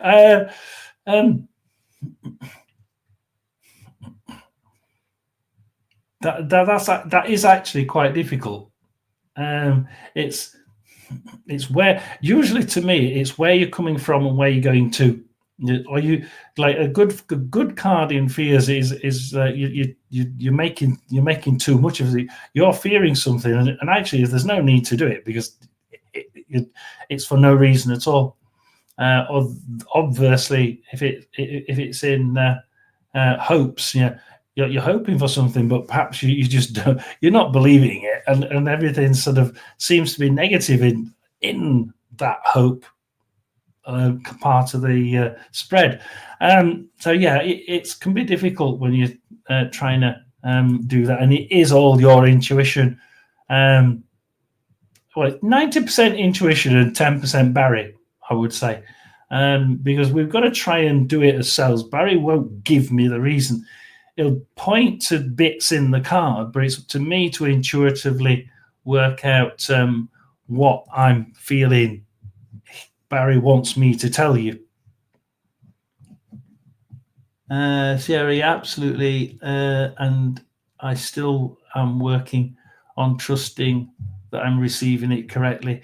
Yeah, and I keep telling you, Barry said the other day again, he said, I'm still only about 67% correct at the minute. And then, so 30%, 30 odd percent of the time, I'm not quite getting what he means to tell me. But, I think 67 is not bad. So you are, and it can get a bit of a worry, but I think you've just got to trust your intuition and just go out there and check on it. Check on it afterwards, because it's important to check these things out afterwards. Yeah, it's like think about me trying to tell you something with nothing but tarot cards. How do you say it? Like and subscribe or hi. How are you? Or wow, I'm having a good day from hell. I'm having a day from hell. Probably that one, actually. It's difficult with just cards. It has to include some intuition, and it has to include some trying to understand what the hell the guide's saying. And sometimes you have to think. Sometimes, a lot of time with Barry at the beginning, it used to be feelings. So if a card could be read good or bad, it either give me a happy feeling, and I've tears of laughter coming down. He finds it funny, this. It didn't read very good, but it gave me, I remember one situation, the cards looked quite grim, but he started making me laugh. I said, he's not putting it down like that. He finds this quite funny. You're considering this. And actually, it's total bollocks. And actually, it's just giving it to you as a guide, as a pointer, that this is going to happen next.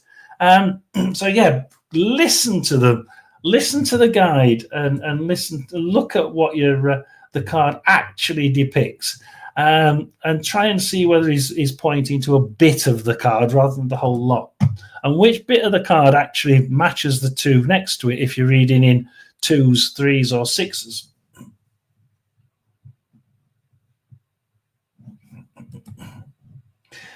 That's actually more about this card, isn't it? This card is certainly be on your guard, absolutely, because that bird of prey is right at the front. I would certainly be saying, yes, Sarah's right. Be on your guard. There's somebody not in the tree this time. The bird of prey is right at the front, and it's this person here.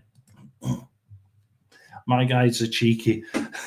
I think we had your guide on, one of your guides on before, didn't we? And yeah, I'd probably agree. I seem to remember agreeing with that one. So be very careful with that card, the right way up, and if it's upside down, this could actually Princess of Swords.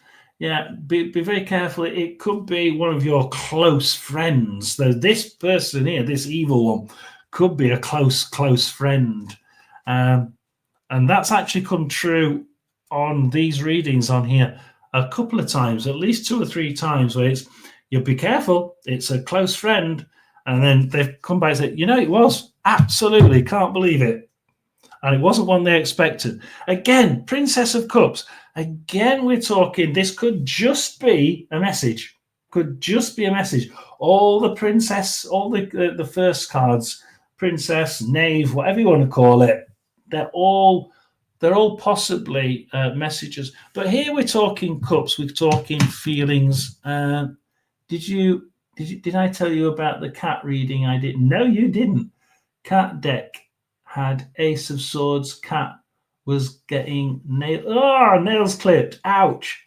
I couldn't place it. Then just asked, did you clip your nails? And they said yes yesterday. As daft as it is, you see, this is intuition and your guide saying, just bloody ask it. Just bloody ask it. And believe it or not, it's just your guide telling you, ask the question. Go and ask the question. Go on, ask it.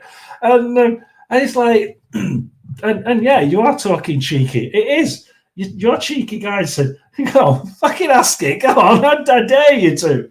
And you can imagine, like, I'm smiling here. One of them, whether it's Barry or your guide, I don't know, but they're just grinning away, saying, "Yeah, go on, ask it." But yeah, absolutely. and it takes it's looking at the picture in the card. That's what I say. Remember, your guide may just be looking at a bit of the picture. Remember, in some of those cards, we had the mole, right? The mole is blind. The mole can't see. He can't see beyond his nose. He's not seeing the situation as what it is. You need to like put your glasses on and see what's happening, for God's sake. Stop acting like an idiot, yeah? And several times Barry said, look at the mole. Forget the card. It doesn't matter what's on the card. It's the mole he's looking at. So do follow what your intuition and your instincts say, because it's probably the guide just telling you. Animal readings are fun like that. We had a cat pregnancy once in the reading. Oh, God. One of my favorites was a squirrel getting in the house reading. Oh, God, I don't know about that. Could be somebody nicking all your stuff. So Princess of Cups is about a message. This is usually just a message. This is one of the only princess cards or knave cards that actually says, usually it is a message. It is just a message. However, it can signify the start of something. It's another one of those where you've got one cup. Yeah, what is one? It's the start of something. This person is holding one cup, the start of something that you would love, something that you would dearly like to happen or have, whether it be a love for an animal, a love for a person. This is like having the Ace of Cups, but it's also added to it the fact that it could just be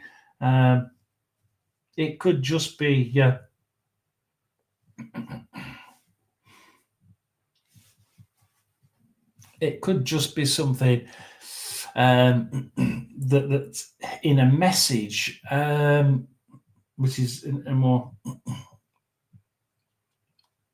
I'm just looking at the messages that keep coming up as we're saying it. All that glitters is not gold. And that's the problem, because upside down,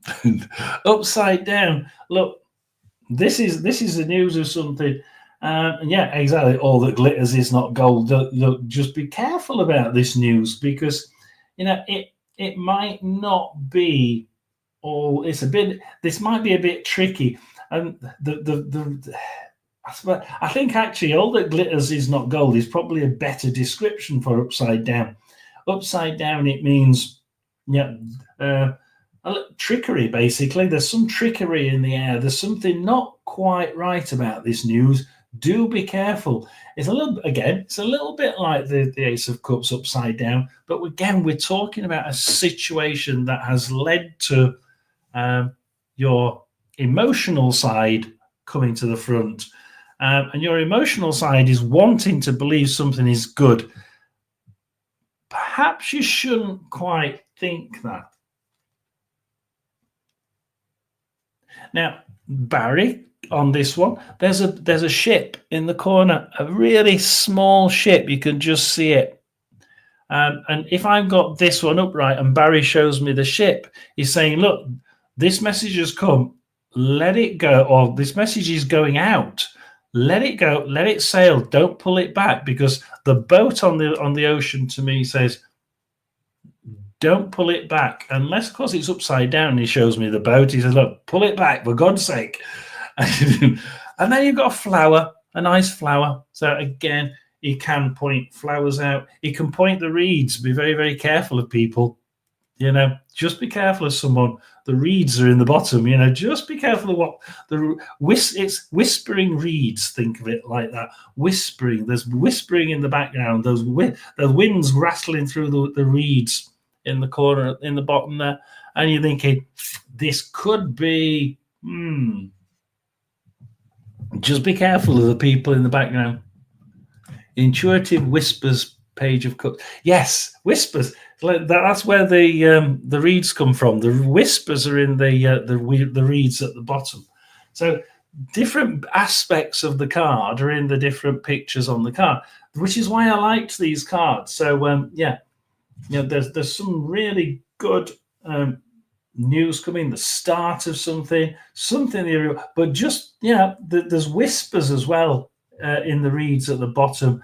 There's an action that doesn't need to be pulled back in the ship. Can be a crush or an apology, upright, or someone more immature in their emotions. Oh God, that'd probably come for me, wouldn't it? A rejection can be upside down, or a disappointment. Yeah, but that's generally the thing. I love how you said whispers too. The whispers come. I mean, for this particular pack, whispers are always these reads in the bottom, which is really good because it shows you as soon as you pick it up. Oh, we're talking whispers because the reads are there. And it's really good because I know Barry reads them like that. So, and he reads it as it's supposed to be, apparently. So the whispers are in the bottom. But yeah, you're quite right. And then negative, just be very careful. It's not all this. I think Sierra's everything that glitters is not gold is quite good for the upside down. Maybe not as good as what you think. Or a rejection. Yeah. It's very much like the Ace of Cups, though, isn't it? I always see the fish whispering in the pages here. So I said, we've got a ship. See, if your cards are different, you've got to think that's why your guide said you need that pack, because I can read the fish. Yeah, and that's what he's going to do. I bet you he reads the fish a few times and says, look at the fish.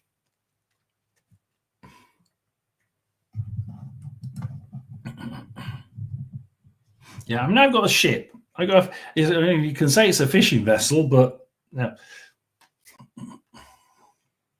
She's actually got one earring. I'm not quite sure why she's got one earring. So if you've got an idea on why she's got one earring, I haven't got a clue. Perhaps it's something to do with the fish that Care Bear mentioned. Yeah, exactly. The ship in the background is saying, "Bang! It's gone. It's sailing. In your case, it's drifting." You're saying, "It's gone. Don't. You. It's over. It's gone. Don't try pulling it back, because the right way up. That ship's sailed. Forget it." And if it's love, which is the heart's cup could be, that could be look. Don't try and bring that love back. Don't try and reinvigorate it. It's gone. It's in the ship. It's distant. And this is why you have to read the pictures as well within the different cards. Absolutely.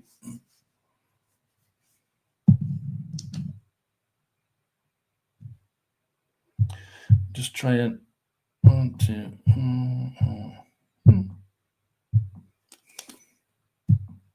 One more. So a really interesting one. So we get to the pentacles, because this is physical things now. We're talking, a lot of people think it's money, but it can be whatever you see as wealth. It's basically physical wealth. So Princess of Pentacles is... Again, it's another meet. It's more of a meeting than news. This is something you're going to meet somebody. You're going to see. Yeah, we see a meet. It's a message, but it's a message in meeting someone. And this is a pleasant message. This has possibly been developing for a while, because we've got the flower, and these flowers are actually in a hair and on the body. These flowers are actually already blossomed. So this is a good sign that this message has been blossoming for a while. And it's a very good message indeed. We've got the rivers of life in the background. We've got some waterfalls and the rivers, nice and gentle waterfall. I'm not quite sure, but we have a ram there. That is a little ram, and I'm not sure why we've got the ram there. If anybody knows what slow moving, this is something that's grown gently, and it's started to blossom. Yeah, trustworthy, dependable. Yeah, slow moving. Yes, trustworthy, dependable. Yeah, a friend, acquaintance, something you can grow, gentle. Not sure what the RAM is. Really, I've not got a clue on the RAM. However, definitely we've got all the calm waters behind. We've got the rivers and the waterfall gently flowing. It really is about calmness and everything being quite relaxed. This is a pleasant message. This is something really good. But that goes from being a pleasant message to being an unpleasant message. And a bull.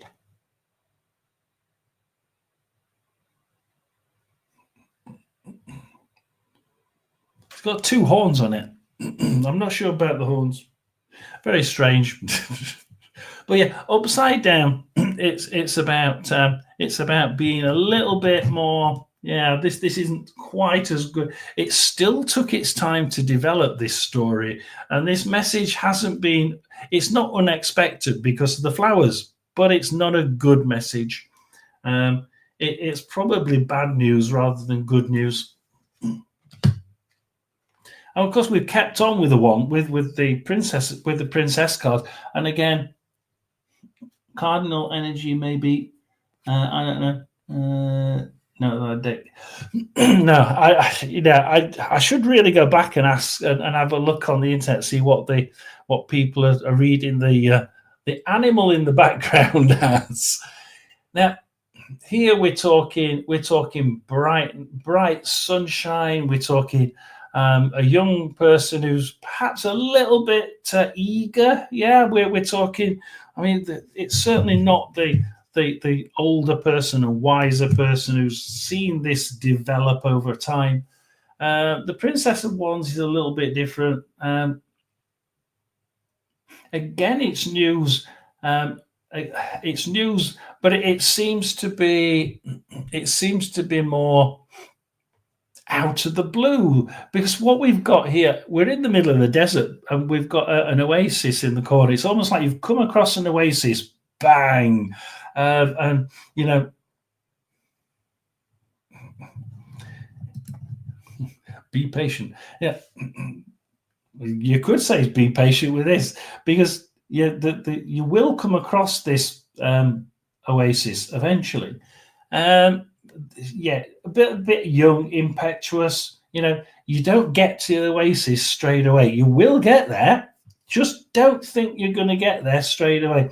You know, the sun's shining. It's going to take a while, this, but it's not taking a while because it's developing. It's taking a while to find it in the first place.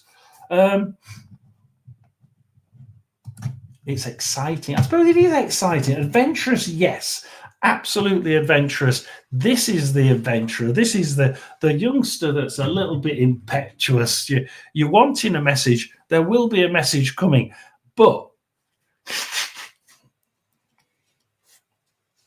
it's your effect. The wands are the effect. So yeah, wands, fast moving, unexpected, usually events that have subsequent to your actions. So these are usually events. Of the event here is the message, and it's also the fact that you're pushing this event a little bit impetuously. Yeah, I suppose. Yeah, having fun.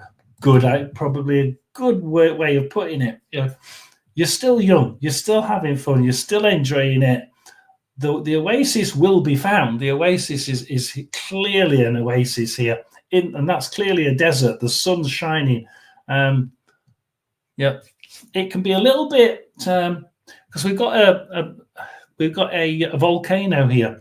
Yeah, we're treading the fine line sometimes. Sometimes the volcano can go off. You know, so it is a bit of. I suppose it is a bit adventurous. You know, it is a bit of a risk behind this one. You know, it's a risky, yet it's sort of something this person's young enough to enjoy. But yeah, we get into the oasis. There's a message coming, really good. Just remember, you know, that that it's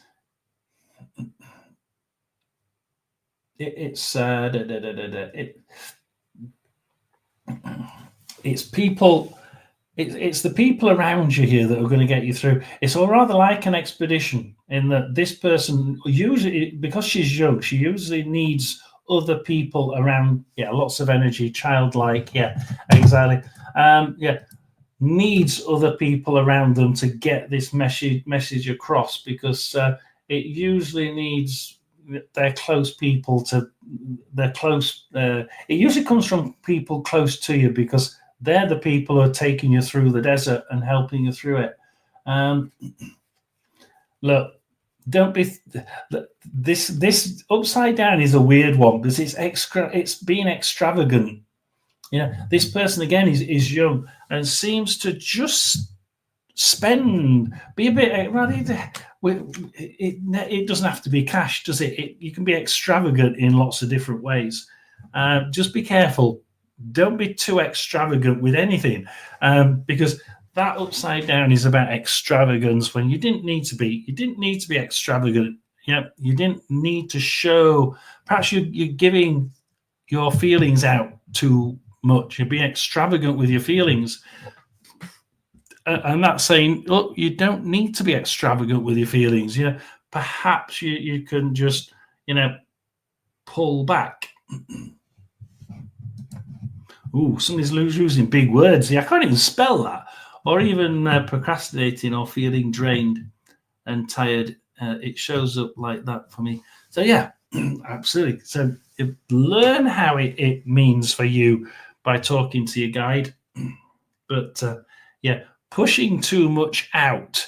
I mean, I'm saying being extravagant, it doesn't mean, or it certainly doesn't always mean with money. It can be with your feelings, absolutely. You're feeling drained because you're giving so much away, and you didn't need to. You didn't need to be extravagant. You didn't need to, give so much energy to other people. You didn't need to. It's upside down. That's what you're doing. So they're one. That's those.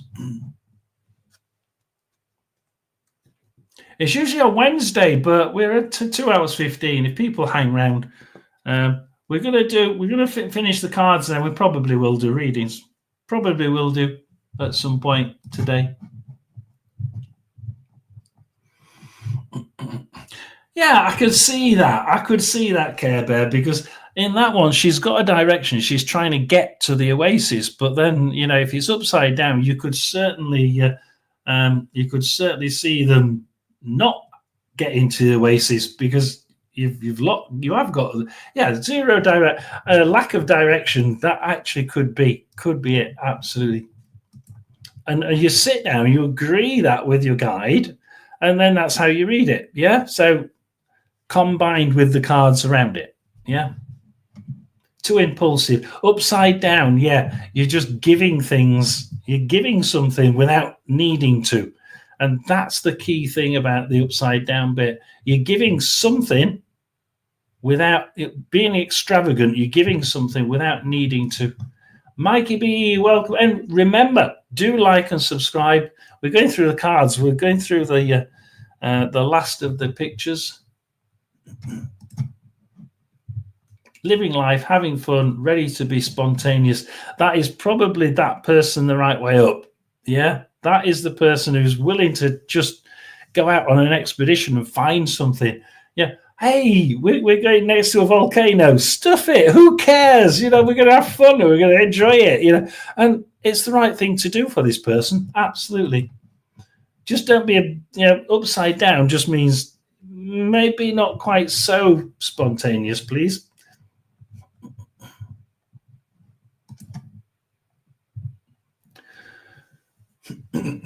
Yeah, make sure everybody's liked and subscribed. So that's the page, or the princess, or the knave, whichever one you want to call it. Always young, always. If it's a person, if they're asking now, this is important. If they're asking a person, then this can signify a person. So it could just signify a young person. The wands, I got to get this right. The wands is sort of like hazel, light brown hair. The cups is the fair-haired person. The swords is the black-haired, and so on. So you can sort of agree that with your guide, but you can see by the suit what the hair color of the person is we're talking about. So we can do people identification if your guide's good enough using these cards. Using any deck, the page is usually a younger person. The prince is someone a little bit older, and then you've got the older male and female, the queen and the king. So, but the prince and the princess are age related, not usually male, female.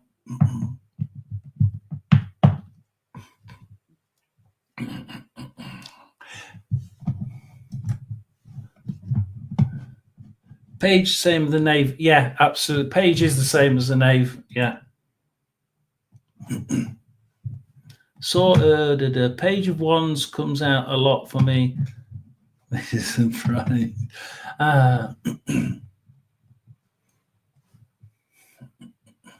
Lots of news then. Empress, Queen, Pentacles, and strength. Yeah, the queens. Yeah, the queens and the kings. Are more they're a different, they can all be read two ways. They can all be read as people. If someone asks, what does that person look like who's coming into my life, you can actually use these cards as people identification. Absolutely, I've done that before, and I've got reasonable success with it. However, they usually the Empress and Queen of Pentacles and strength, the kings and the queens certainly are the what your strengths are with regards personalities. So they're definitely personalities. But then again, I think your knave and your knight ones are also quite personality driven. We'll go to the knights next because they're slightly different, the knights. Or in this case, the prince. So the knight, the prince. These are the ones. So in this card, this is the prince. So these don't have the horses. In the other set that I use, of course, it's called the knight, and he's always on his horseback, ready to ride out. I think the knave card or the princess card is all about young energy, picking through. I mean, I think it's the princess of swords in the other pack is about. It shows the prince holding his sword, and in the background you've got trees with very young oranges in the tree, and it's about the guys picking things before he should do. So there it's about sort of you're not doing things right. So rather than sort of evil tidings and things the news not being good, it's about the news not being good because you're picking it too quick, too early. So sometimes the card design is where you look at, which is what Care Bear was saying. Yeah, we can have a read in a minute. I've got three more suits, I've got the knight, the queen, and the king to do. Maturity. Yeah, that's a good way of putting it.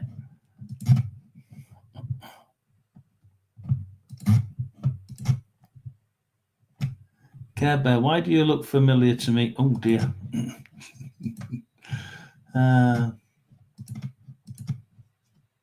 Let's get to 15. Yeah, go on. Come on. Let's get some likes.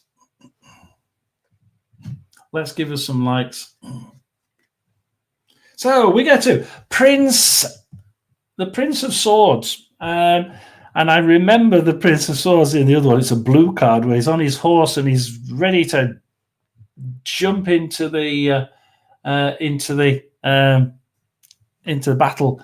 This is the one that has the bird in the background, I believe, the bird of prey in the background. Surprisingly enough, in the background here is the same bird of prey and the same tree. So he's a little bit closer, but the bird of prey is in the background and the tree is in the background. So both sets of cards have the prince ready to go somewhere.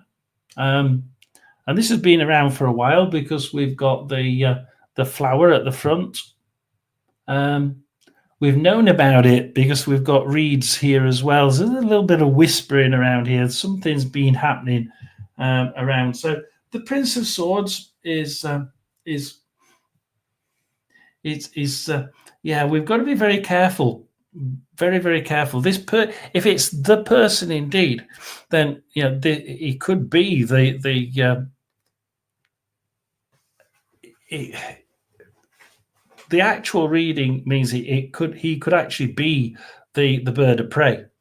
Just be very careful with this person. He often goes in head. If you think about it with the other cards where he's got the bird of prey in the background in the tree, he tends not to think very much, this guy. It seems to just go gun-ho into things without actually thinking, what am I trying to achieve? So he tends to he's not really trustworthy because he's not able to see the bird in this bird in the tree. He needs to stop and actually think things out once or twice because he can be quite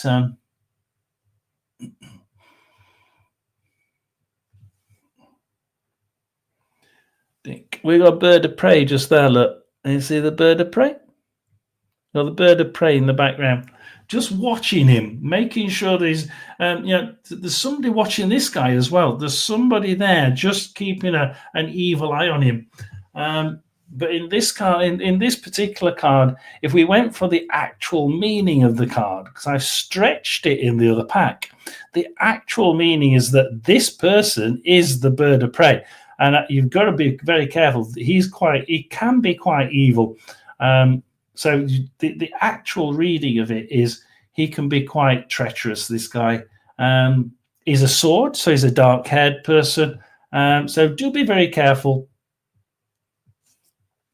about this person. And upside down, it's very similar to one of the other cards.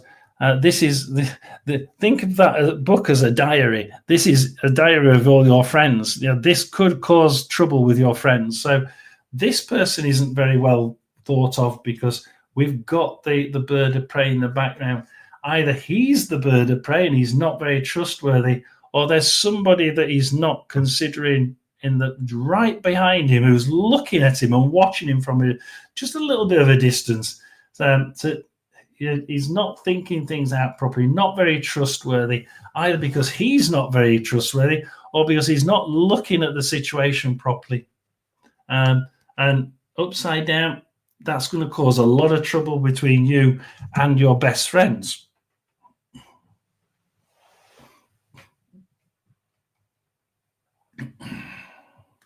Now, Prince of Pentacles, obviously we're talking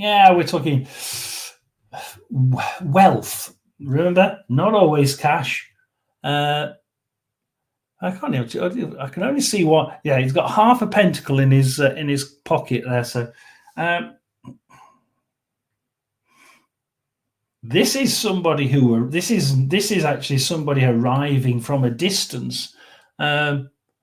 And why has he arrived from a distance? Because I've got a flag there that says he's just arrived on his horse with his flag in one of those hodols on his horse. So he's arrived from somewhere. So this guy's actually I think Sierra's already got this one.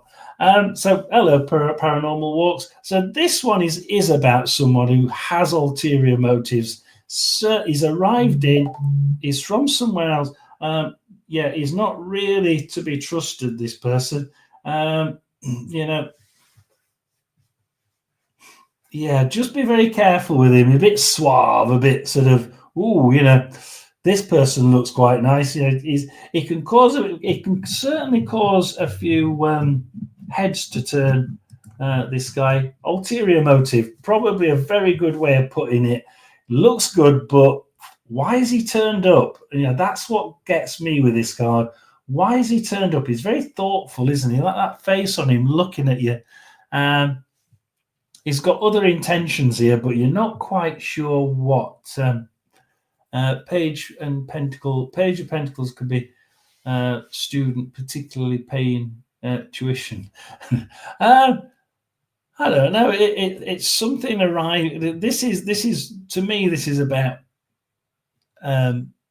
It's again. This is one of the unusual. It can include a news. It can be the news of somebody arriving, or it can actually be the person arriving.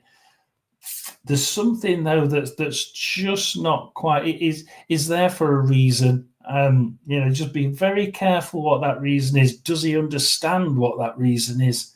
But like Care Bear says, if you find that you get the same reading or your guide's telling you it's a different reading, then you go by it. Absolutely go by it, because there's nothing worse than telling your guide you're not going to listen to him. Paranormal walks us back. I had a message about paranormal walks today on my phone. It says paranormal walks is live, and I clicked it, and paranormal walks is in the car. I thought, oh, okay, but I didn't have any of the comments, so I came out and tried to go back in, and it wasn't on, and you weren't live. It's really weird. So I don't know what went on with paranormal walks. I got some really odd messages today.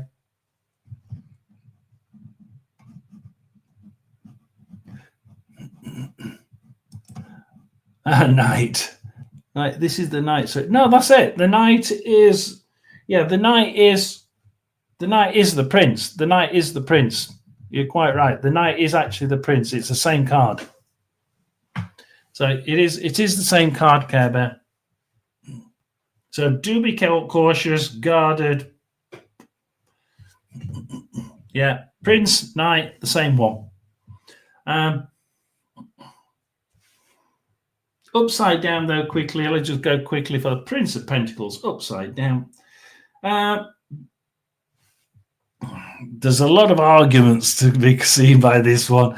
I don't think his arrival is so much of a surprise for some people. There's going to be a fair few. Oh, why on earth have you turned up? You know, yeah.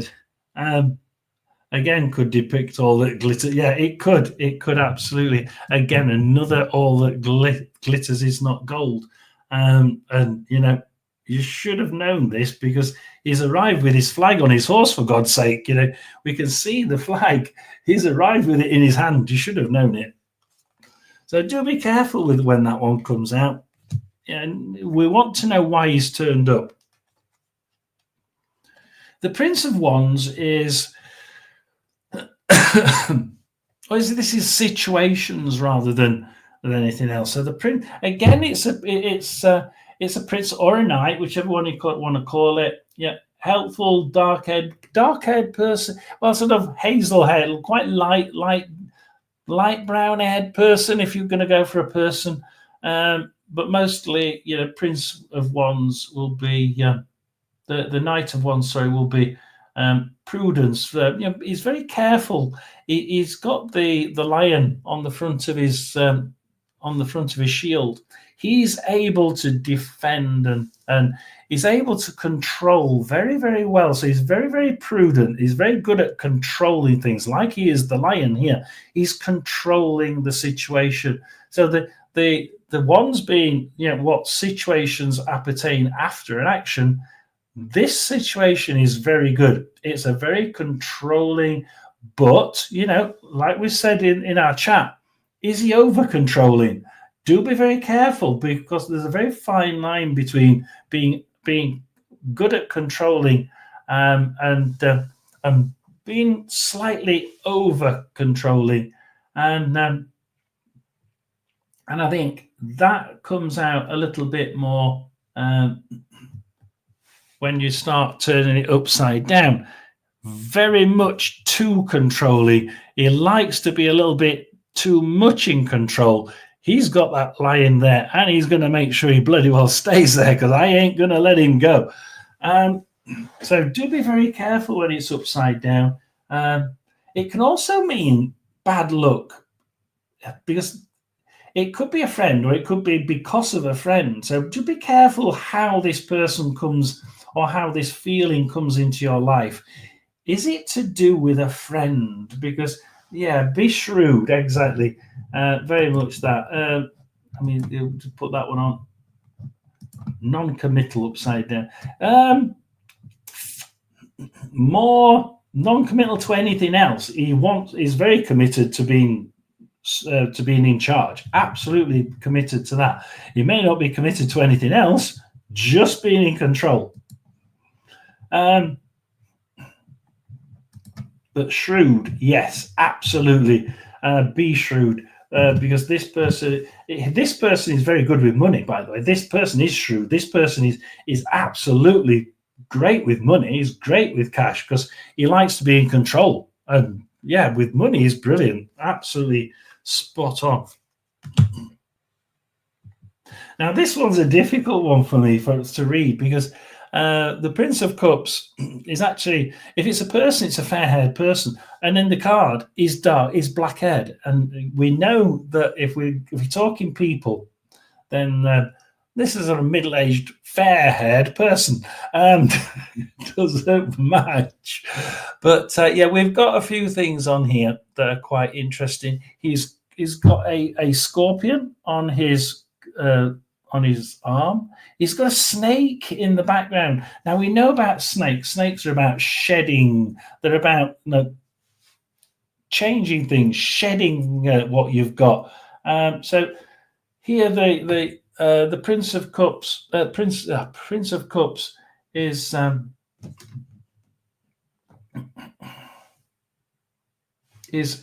really good at managing to know when to do these things. He's good at controlling this being able to handle this situation very, very well. That's probably the better. I'm finding it difficult to describe it, but that's probably a good way that Care Bears mentioned. Driven by the emotions of his heart. Remember, you've got that single cup again. It's definitely the things of the heart. Remember, not always love it. You could love that Ferrari down the road. He is a very charming person. He could charm the pants off a snake. Well, he can, and he can appear really good. He can change the way he appears really quickly. He can shed his skin like the snake. Even he can be a little bit sly. He can be a little bit sly. He can shed the skin like that snake in the background, but it's not for bad purposes, because above the snake is a bright light. It's saying, absolutely, Casanova. Why not? We'll call him the Casanova card. This guy. I mean, he can have this scorpion on his. He's got the scorpion on his arm, and he's not afraid. He's not afraid of anything. He's just really good. He's wild and free. Absolutely, he can control the animals. He's control love. He can be whatever he wants. This manipulate. Yeah, he can change the situation. I think the key thing for me here is the snake. If Barry shows me the snake, this person can manipulate any situation to his advantage. But he can also do that with the scorpion. So if Barry points to the scorpion, I'm thinking he can control things to his own good really well, and he's good at it. This is the guy with the guitar, and the chocolates at the bottom of the with you on the So this guy is really good at that. And see if there's anything else in there. There is I don't think you can see it, but there is a boat. There's a boat there in the background. So there is a hint of, when this person arrives, or if that's who you are, you're not going to be able to change it. This is how this person is.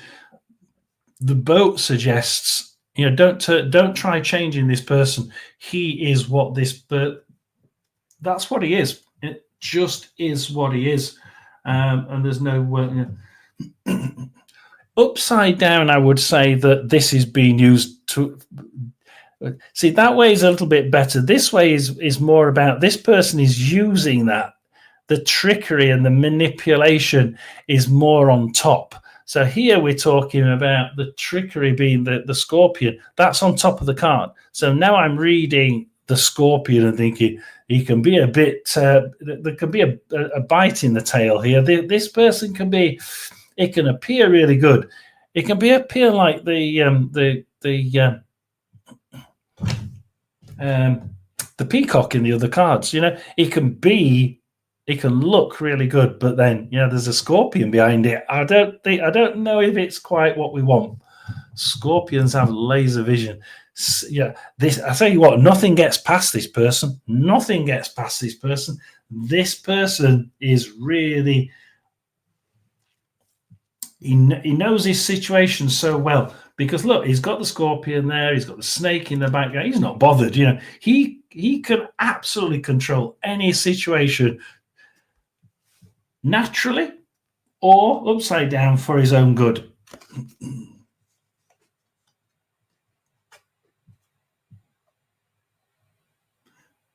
Jet off, blink of an eye. Right, you've seen blink of an eye. It would probably jet off in a blink of an eye as well. Let's go to the last two, and then we can do some readings, can't we? So we're on the Queen cards.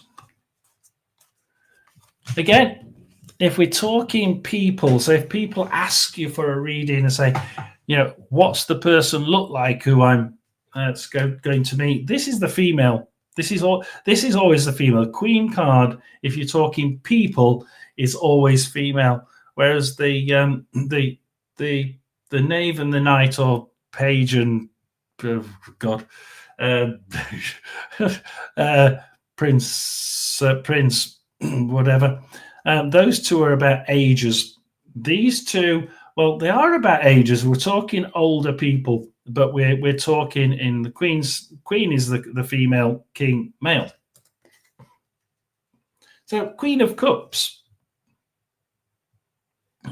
Please note there are reeds in the background. So Care Bear's thinking, oh, look, there's reeds. There's whispering in the background. Look, the people are talking in the background. So we've got the Queen of Cups. And we are thinking about, somebody who, we are talking about somebody who's around. This is about affection. This is definitely about affection. It's a Cups card, but this is, there's lots of talking involved. There's lots of whispering in the background because we've got the reeds.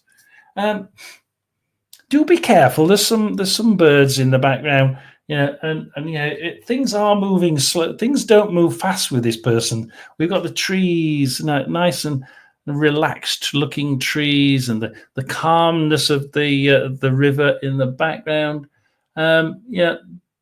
There's not much risk involved with this person. She's actually quite a nice person. I always think she would. I would. Yeah.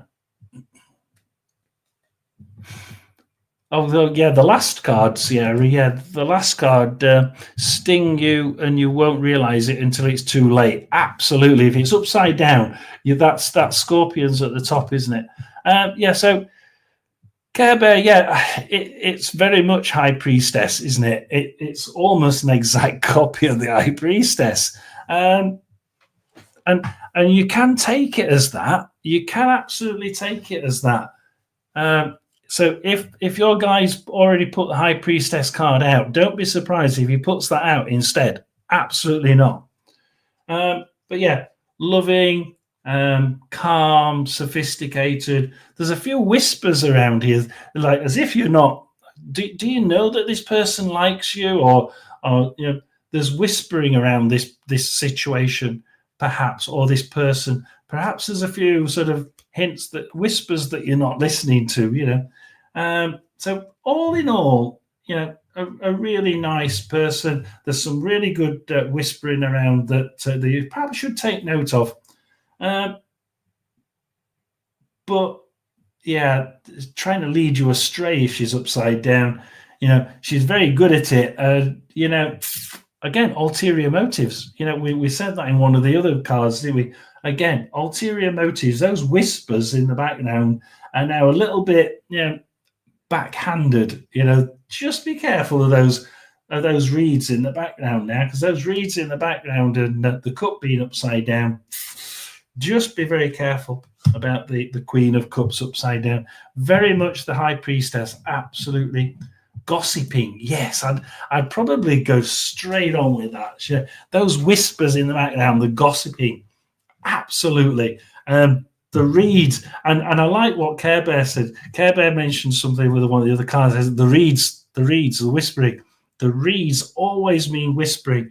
And in here we've got the reeds and the slow-growing trees. This gossiping's been going on for a while, because you got the slow-growing trees and they're in the background with the nice gentle waters. They've been around for a while.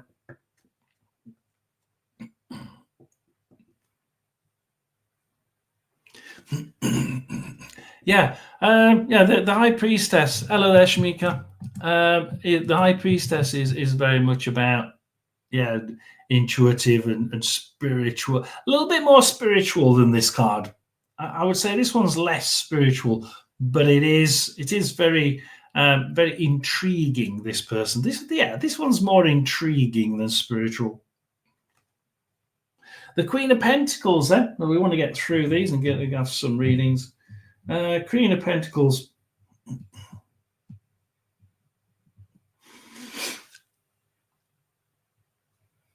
Again, we've got the trees. So this person's very good at taking the time, the slow growth. This type of tree here, like nice and droopy. It's took ages to grow. She's got friends. There's birds in the background. And again, it grows slowly. The coin is in a flower. So put it straight in from what it says here. Unknown persons probably don't know this person. This person is a bit dark, a bit mystique. Not quite. You're not quite sure where this person sits as far as anything. She can be a bit mystical. She can, but she's very good with the money. Very good with the money, absolutely. Likes her environment, nice and comfy. Yeah, and she's developed it over a while. She's developed this because of the trees in the background. Again, we've got reeds. Just because there are a few whispers around this person. She likes to speak softly. She likes the nicer things in life. Certainly, making things happen gently, slowly. Yeah, nurturing. Absolutely, Sierra. She's nurturing things. And there's lots of nature. There is lots of nature in this. Absolutely tons of nature. Wherever you look in here, there's nature everywhere. There's also some hidden steps just here. Some hidden steps up to a church at the top. So she's planning things out into the future. She's planning the steps. This person she's really good with nature, really good with animals, and she's planning things for the future. She likes planning, especially money, but she really does like planning. She's really good at it. So again, it is whatever the wealth is she likes to have is probably on her mind all the time. She likes to be able to attain it.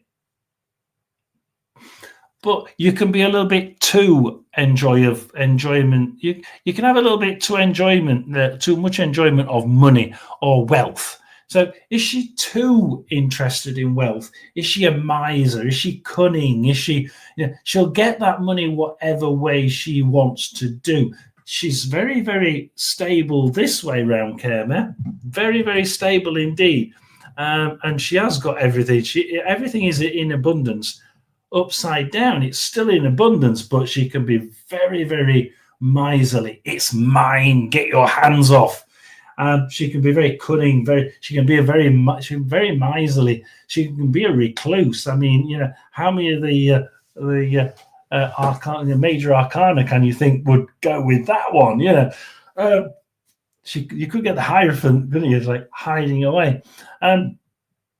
She's very much like that. She can be a little bit selfish at times if she's upside down. Do be careful. But the right way round, she's actually quite nice. She enjoys the finer things in life. Oops.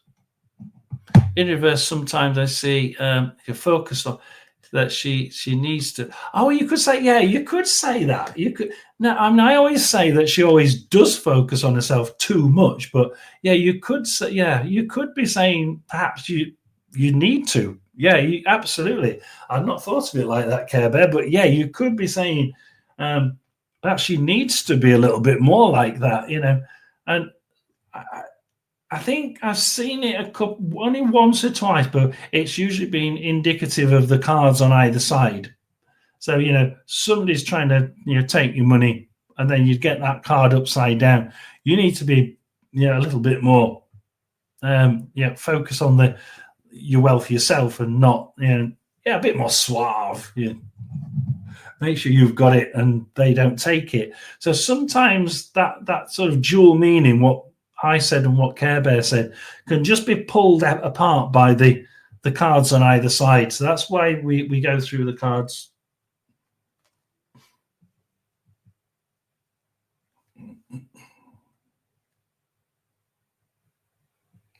Now, this is a really interesting card. The sword, I don't like swords. Swords tend to be actions that are a little bit, she can be a bit Scrooge otherwise. Yeah, absolutely. If it's not that you need to be a Scrooge, then she may very well be a Scrooge, depending on the cards either side.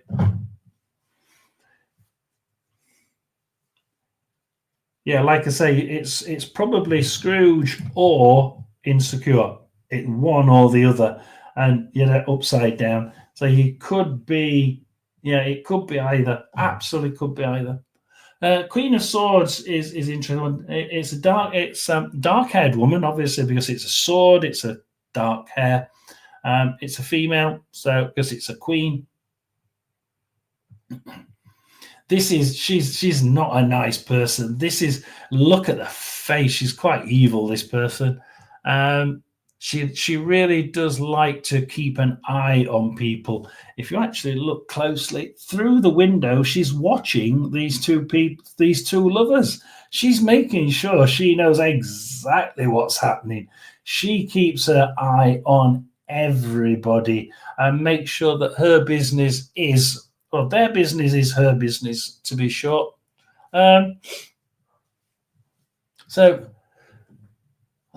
Queen of Swords, she likes to influence people and make sure that she knows exactly what's happening.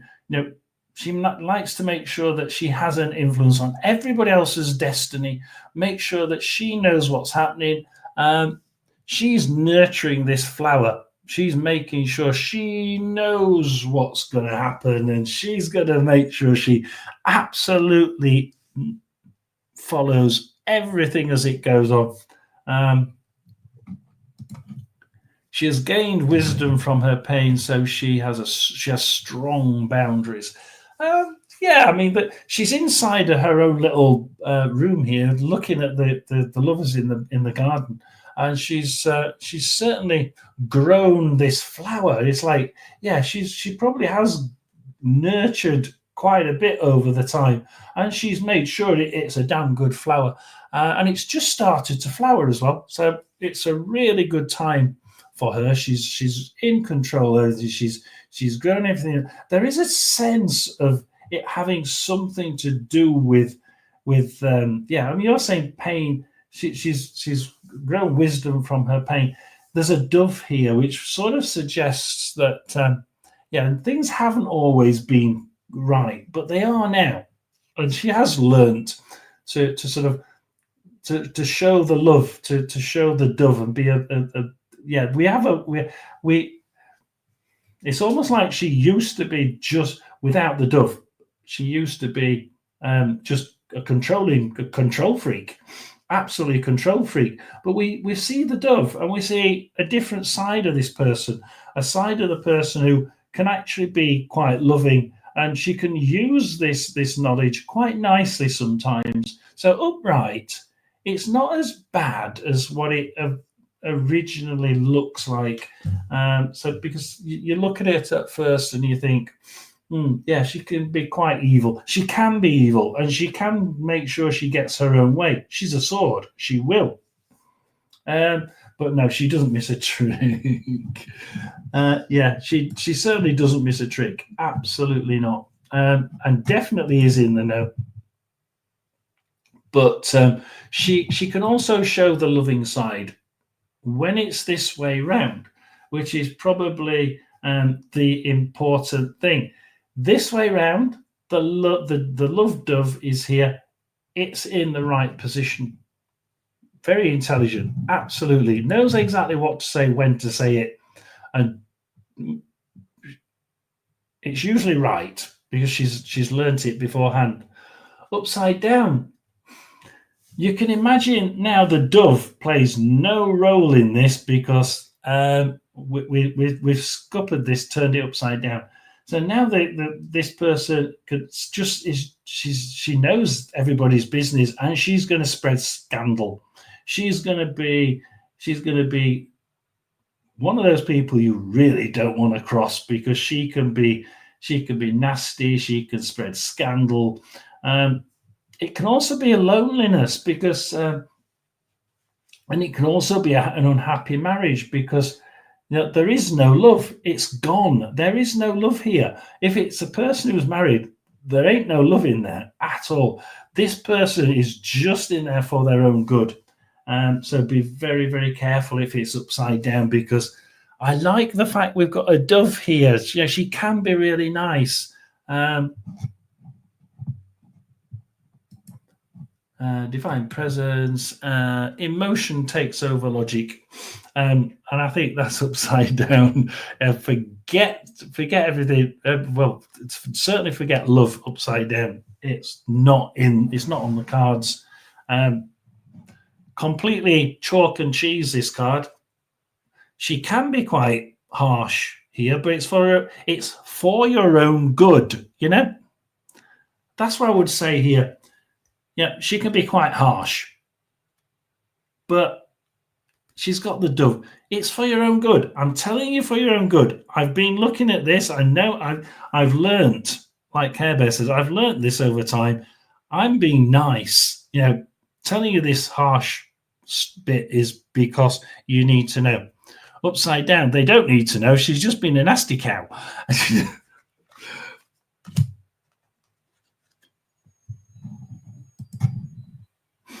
Good note about the Queen of... Yeah, in reverse, she really is totally different. And the reason why she's doing it is completely different. Completely different. Oh, very cold, very cold. There's no love in there whatsoever upside down. Upside down, there ain't no warmth in it. There's no warmth in this woman's heart.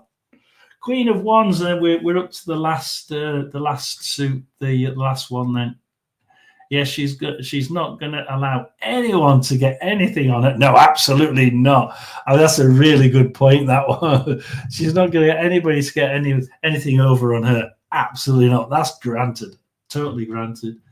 So we get to the Wands, which of course are appertaining to things that happen after, things that happen after the action. So what can we expect after the actions? Yeah, we've got a wand. It's sort of lightish, light brownish hair woman. Brown being pentacles. Queen of Wands. Yeah, she's got like medium brown hair, light brown hair. Friendly, level-headed. Probably this is your archetypal married female. So she's the average woman. Wow, we've got an average woman. She's grown and developed over time, because these are lovely flowers. She's yeah, absolutely sexy, beautiful. She's everything every man would want. And yeah, we've got a tower in the background. We've got a bloke being placed on top with a. He's got a bow and arrow in his hand. If you can see it, he's got a bow. You can't quite see it, but yeah, he's got a bow and arrow in his hand. We've got not reeds. They're sort of like grasses in the background. The grasses are sort of saying, yeah, we do tend to. She likes to stay in a place, and she likes consistency. She likes to be in one place. This is a good wife, because she doesn't like. She's not one for hopping between one bloke and another. She likes to be. She likes to be content, calculating. Yeah, I suppose she's a little you can see it in her face. She's a little bit. I want what I want. I know how I want to get it. Settling down, nurturing things, making sure things happen. Yeah, confident and popular, I think, is probably the best of those three. Confident and popular. The meaning of the card would put her as a trophy wife. I'm sorry, but it would. Because she's just happy to be that. She's happy to be that. She's happy to be the person who's, grows into the situation. She's happy to nurture the flowers and see them develop. There's nothing bad about this card, although she does like a little bit of protection occasionally. Dear Lord, she does like a little bit of protection occasionally. The man with the bow and arrow up here, it's almost like she likes people to be her protector. Playing the little, the weeping little wife who's all at home on her own. Oh dear, but actually, she's far from it. Sometimes she can be a little bit, oh, come and protect me, and she doesn't actually need it whatsoever. So there is two sides to this person. Absolutely, the Queen of Wands is certainly a nice person to know. But upside down, that sort of, oh, come and help me, oh, save me, is turned into a little bit more about a little bit controlling. She's actually she's actually pulling these blokes in, like, oh, come and help me, please. Oh. Well, actually, she's not. No, she can be jealous. She's pulling them in because she wants this person, sod the other person who he's with. This person could be a bit jealous and not want to trust, because these little whimpers of, oh, come and help me with your bow and arrow. No, thank you. I'd rather not. So she can be a little bit suspicious, and she can cause a bit of suspicion. She can be quite. She can cause jealousy, because she can sort of absolutely, fireflies just hit this person on the head, upside down. This person is glug glug. Absolutely. This person is somebody who'll go, oh, I'm weak and feeble. Please help me, sir. And she just causes so much havoc upside down.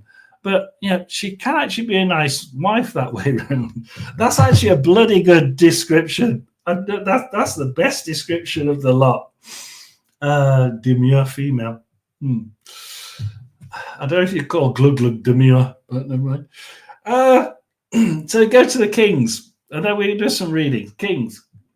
Well, we're starting with the King of Swords, so these are actions. Again, male, sword, dark-haired. What do we have at the front?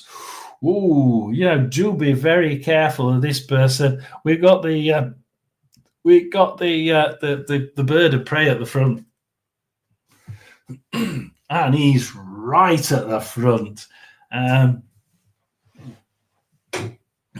She acts a good performer. Oh dear, yeah, glug glug indeed. So King of Swords, yeah, this is probably a dark-haired man, authoritative, worldly, not quite to be trusted though. Be very careful. This person can be a bit of a bird of prey. Yeah, perhaps not to be trusted. We don't know because he's quite worldly. And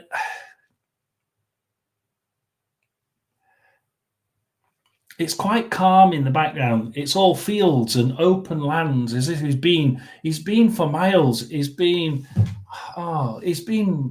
walking for ages.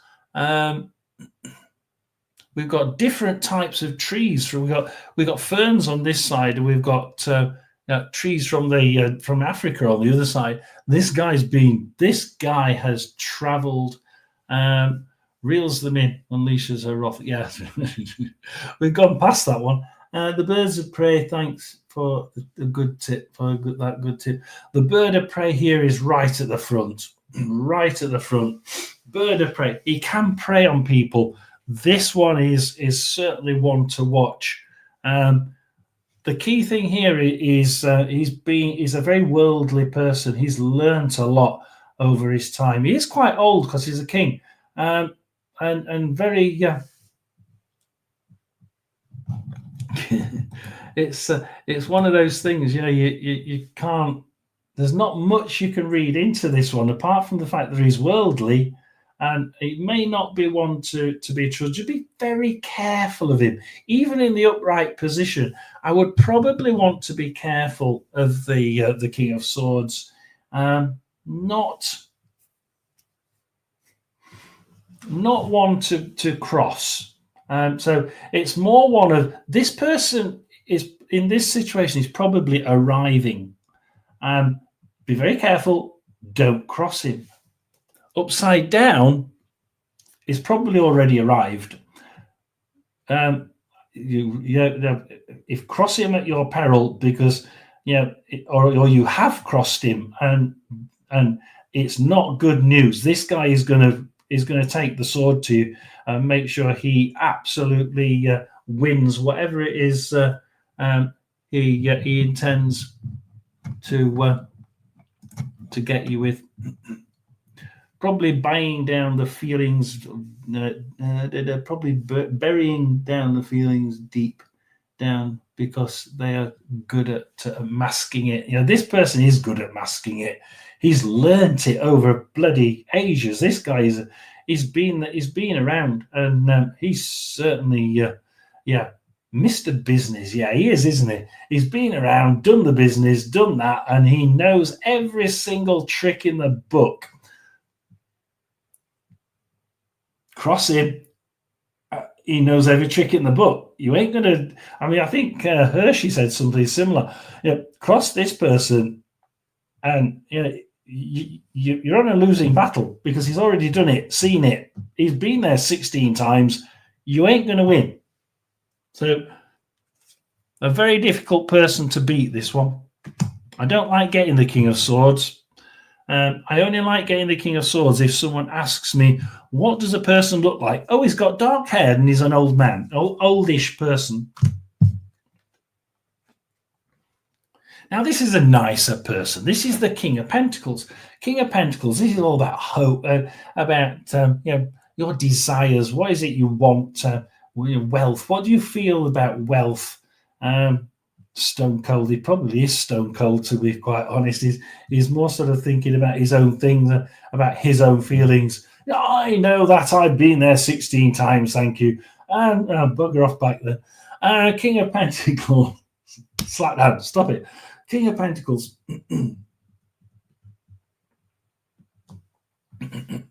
He looks very, very sympathetic. He can be quite sympathetic. And he can be quite nice to know. It can be, but he's got like a dual personality, this one. He can be friendly, he can be unfriendly, he can be sympathetic, he can be unsympathetic. He sees he seems to be quite honest. He's like a northerner. He's like a northern English person. He's honest. Black's black, white is white. But I tell you what, his business decisions are really good. He's usually very helpful, but it usually appertains to being helpful because it means he's going to get something out of it, because he's at the table working things out. Yeah, sugar daddy. I have actually had this being a sugar daddy to one of my original mods. My first mod, I actually got this as a sugar daddy. And that was how it was read. Absolutely, it was how it was read, and that's a story in itself. That one. So yeah, very, very, very, very good. But it can be sympathetic, unsympathetic, friendly, unfriendly, all dependent whether he's getting something out of it. He's sat at the table. Again, we've got that bloody goat or whatever it is in the background, or ram. I haven't got a clue. I must find out what the ram means. And again, we've got the mountains in the background. This person's been around. He knows what he's talking about, and he's quite good at it. He's made his wealth because he's been quite shrewd. If he's upside down, it's very much like the recluse, Now, he only puts his money out, and he only decides to be friendly or sympathetic if it's definitely got something positive to do with him. If he's going to make something out of it, he'll be nice. It's a bull, Taurus. Is that what it is? So we'll have to have a look at that. Very Jekyll and Hyde. Yeah, absolutely. If it's a bull, then what does it mean? Why would we have a bull in the background? You know Taurus. What does Taurus mean? So very Jekyll and Hyde, this person. More Jekyll. Yeah. More Mr. Hyde. Probably about as simple as it gets, I think, that one. I like this person. He can be really friendly, but it usually is for his own good at the end of the day.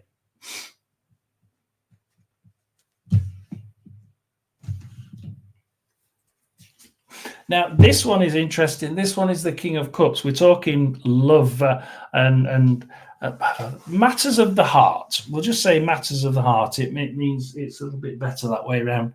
So we're talking matters of the heart. But he has got what is it? It's a crab on his Taurus is fixed Earth, all about security. Yeah, it probably is all about security. His own security. Probably would fit in that case, wouldn't it?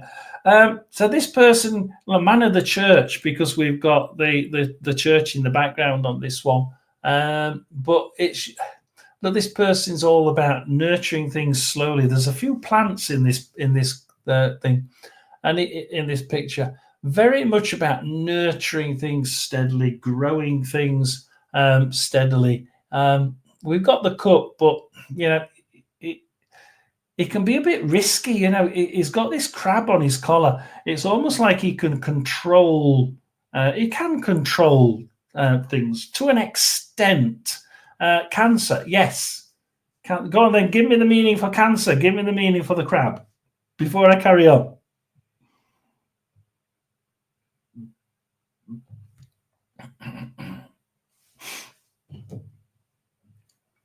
So this person here could be quite a nice person. He's quite shrewd. Yeah, he likes things to go slowly. Now, sometimes this can be Ram, Aries, new energy. Aries, the Ram, new energy. Yeah. Breathing new energy into a situation. That would be quite handy with that.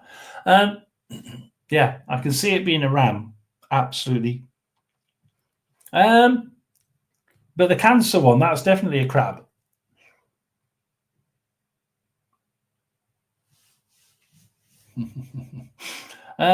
So the slow moving, fingers likes finer things in life, wine, chocolates, home. This probably would, and I I've had this one being a priest before now. I have had this person be a priest with the church in the background. This one, a man of the church, a bachelor. This one's quite a nice. I think he enjoys being a bachelor. Actually, crab emotions, how you're nurtured. Yeah, very sensitive. Can be crabby. That'd be quite interesting. Yeah, can be crabby. Actually, that actually matches the upside down description. Yeah, can be crabby. Yeah, it can be quite. But I really see King of Cups as fixed as water, Scorpio.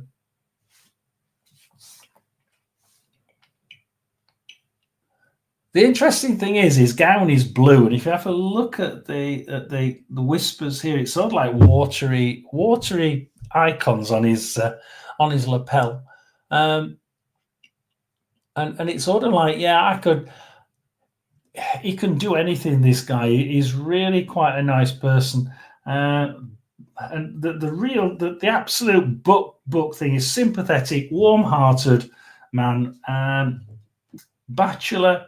Sometimes a man of the church or has something to do with the church. Yeah, I would probably add the word crabby because if you go upside down, this person can be a bit annoying. And yeah, just be on your guard with him. Why do you want to be on your guard? Well, yeah, I would probably say, yeah, he can be a bit crabby, this guy. He can. It can be any of the water signs, really. Yeah. And it's blue. This card is absolutely blue. It's a water card because it's blue. There aren't many that have like blue or brown for the earth. This one is definitely one of the ones that's nearly all, like, it is all blue apart from the church. So nice person, bachelor, really good. Do watch out for the crab. He can be a little bit crabby if he's upside down. Last one before we go for readings. Could be a lush. I could be, yes. And an older one, an older lush as well. King of Wands, Fred Love. Yeah. Again, yeah, we've got a swallow in the background. That bird up there is a swallow. So it's about sort of, it does like to move. It does like to, is one for moving, is one for getting up and going with the wind and just whoosh, I'm gone. That's it. Bye-bye.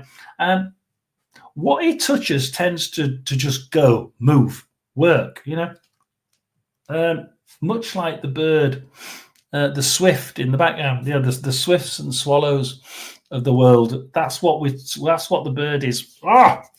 And he's gonna, if he's a business, if you're talking about business with relation to this person, it's gonna fly. It's success. This guy can get success from anywhere. He can move. He likes moving. He likes being on the move. He likes being. Doesn't like being stationary very often. There's no weeds in there to suggest that.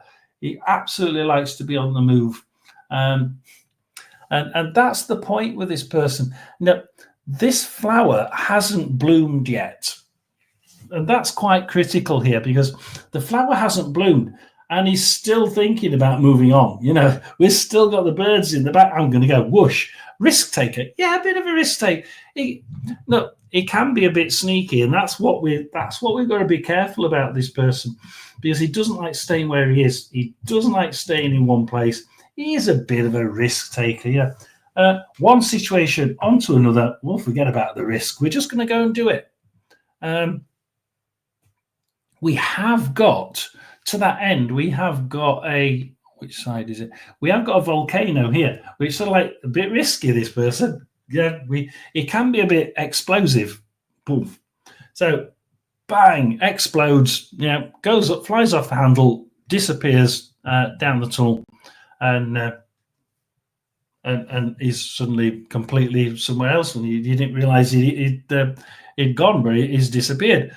And that's the point about this person. It can be really, when you know him, he's actually quite nice, because whatever he touches seems to turn to gold. If you're going to follow him for a business, he's a brilliant person.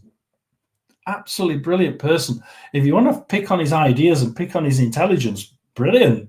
As far as knowledge is concerned, this is one of the two kings I'd like to have with me. He's a really good, reliable person as far as knowledge is concerned. But he ain't around very much. He's not around very long. And he can be a bit, I'm off by, he's a great coach, absolutely brilliant coach. This person, as far as coaching goes, absolutely number one or number two with the King of Pentacles. But yeah, the King of Wands is a really reliable person as far as getting information from him. Business,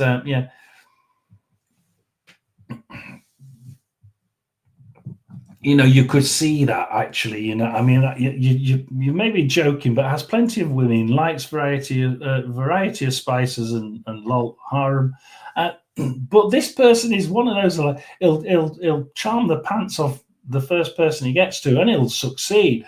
But then in 3 weeks' time, you won't see him for dust. He'll be round the corner and 200 miles down the coastline, and that's the problem with this person. That is the problem with the King of Wands. The King of Wands, should be treated with a little bit of danger there, because the risks the risks with this guy are enhanced if they're upside down. He's quite likely to disappear. Lol, a player.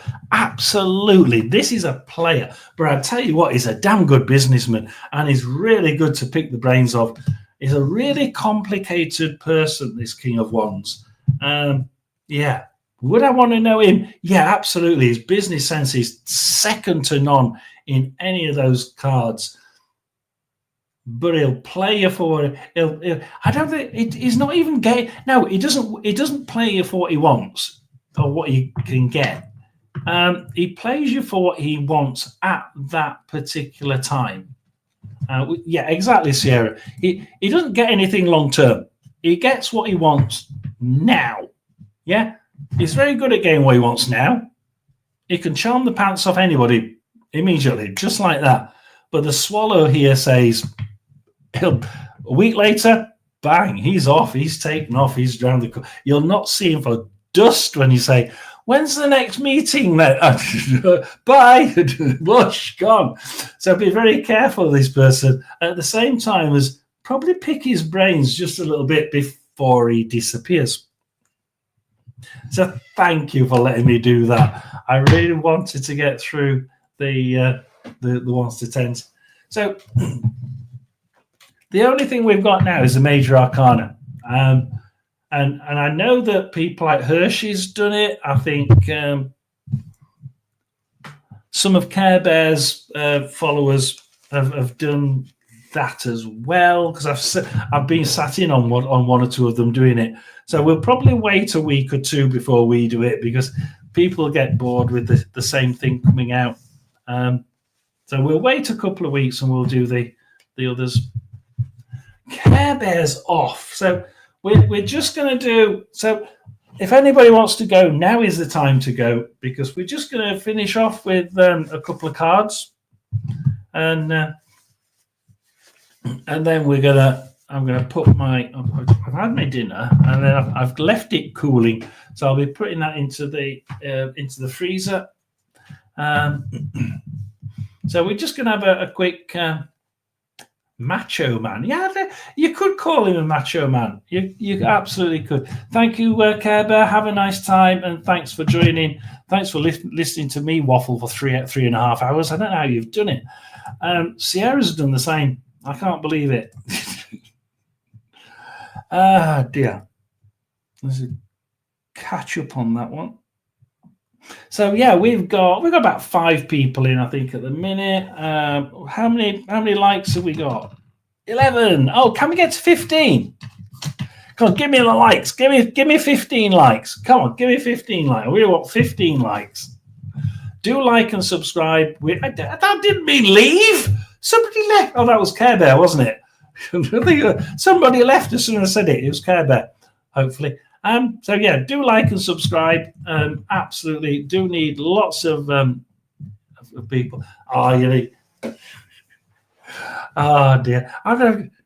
Yeah, I'm up again at 4 o'clock to go to work as well. So we're gonna do just a couple of little cards. I need to get back with Barry. He's singing a song all on my lonesome or something. I'm lonesome tonight. Are you lonesome tonight? Yeah, he's singing Elvis. He's feeling sorry for himself in the corner. So if everybody wants to send Barry a little heart, because apparently he feels lonesome because we've been talking about cards and he's been stood in the corner.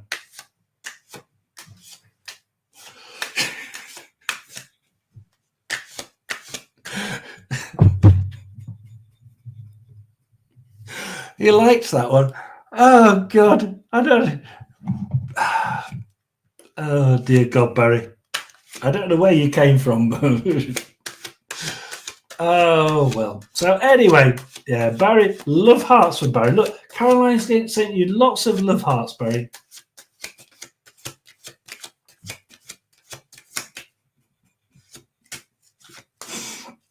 I just got this overwhelming feeling, Caroline. Is that's it? I'm off to Caroline. You don't want me. I'm off. Oh dear God. Sarah's been counting. I can't believe Sarah's been counting. Jan.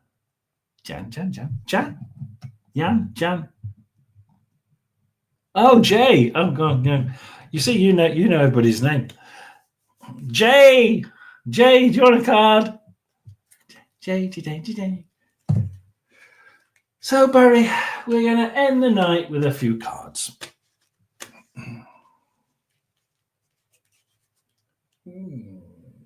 Oh, something's happening for Jay.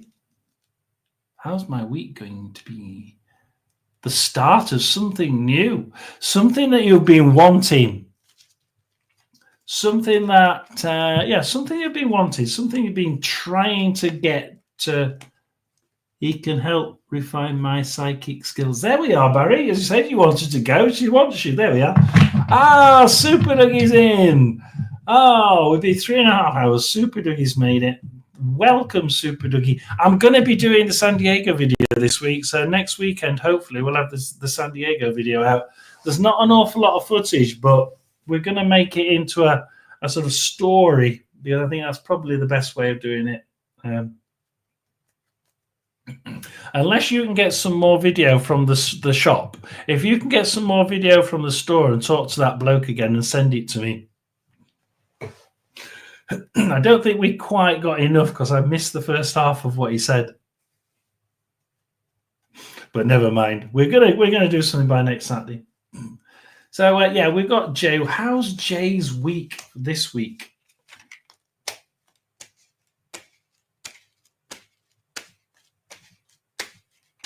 The start of something new. Starter motor.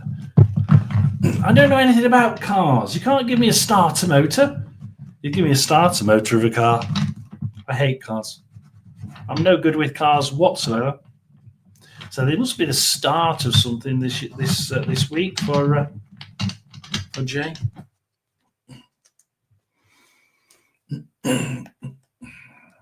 Or is it continuing to?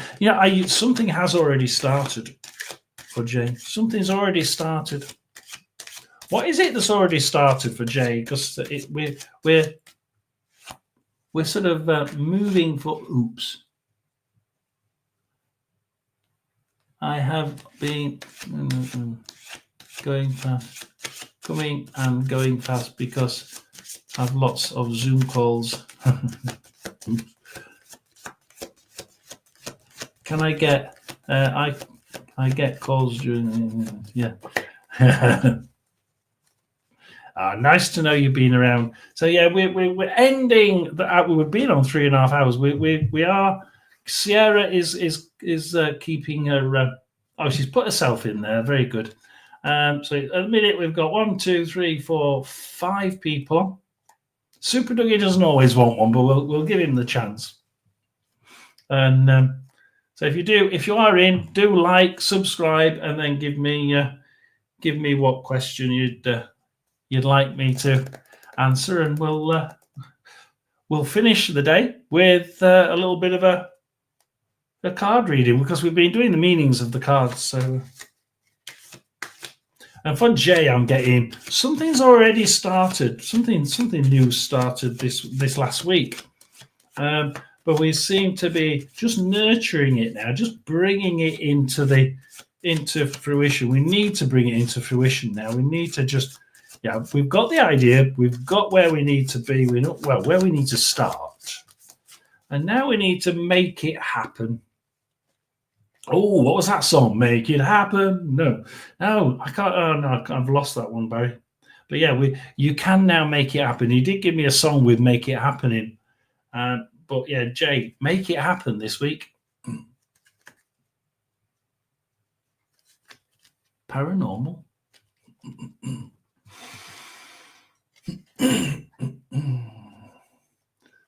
We did a paranormal investigation in a shop, Sierra. Boy, was that absolutely amazing, Super Dougie. Super Dougie, was it amazing? I'll let Super Dougie tell you whether it was amazing or not.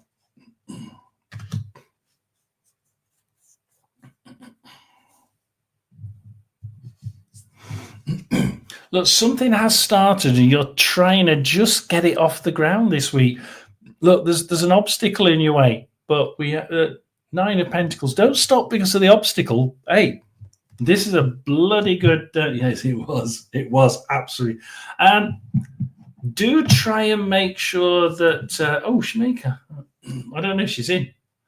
If Shamika's in, then she can have one.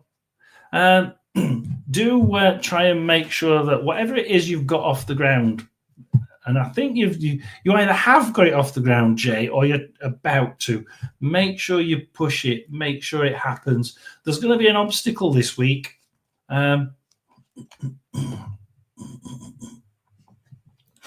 Think about it. I mean, let's just see whether that obstacle has something to do with that.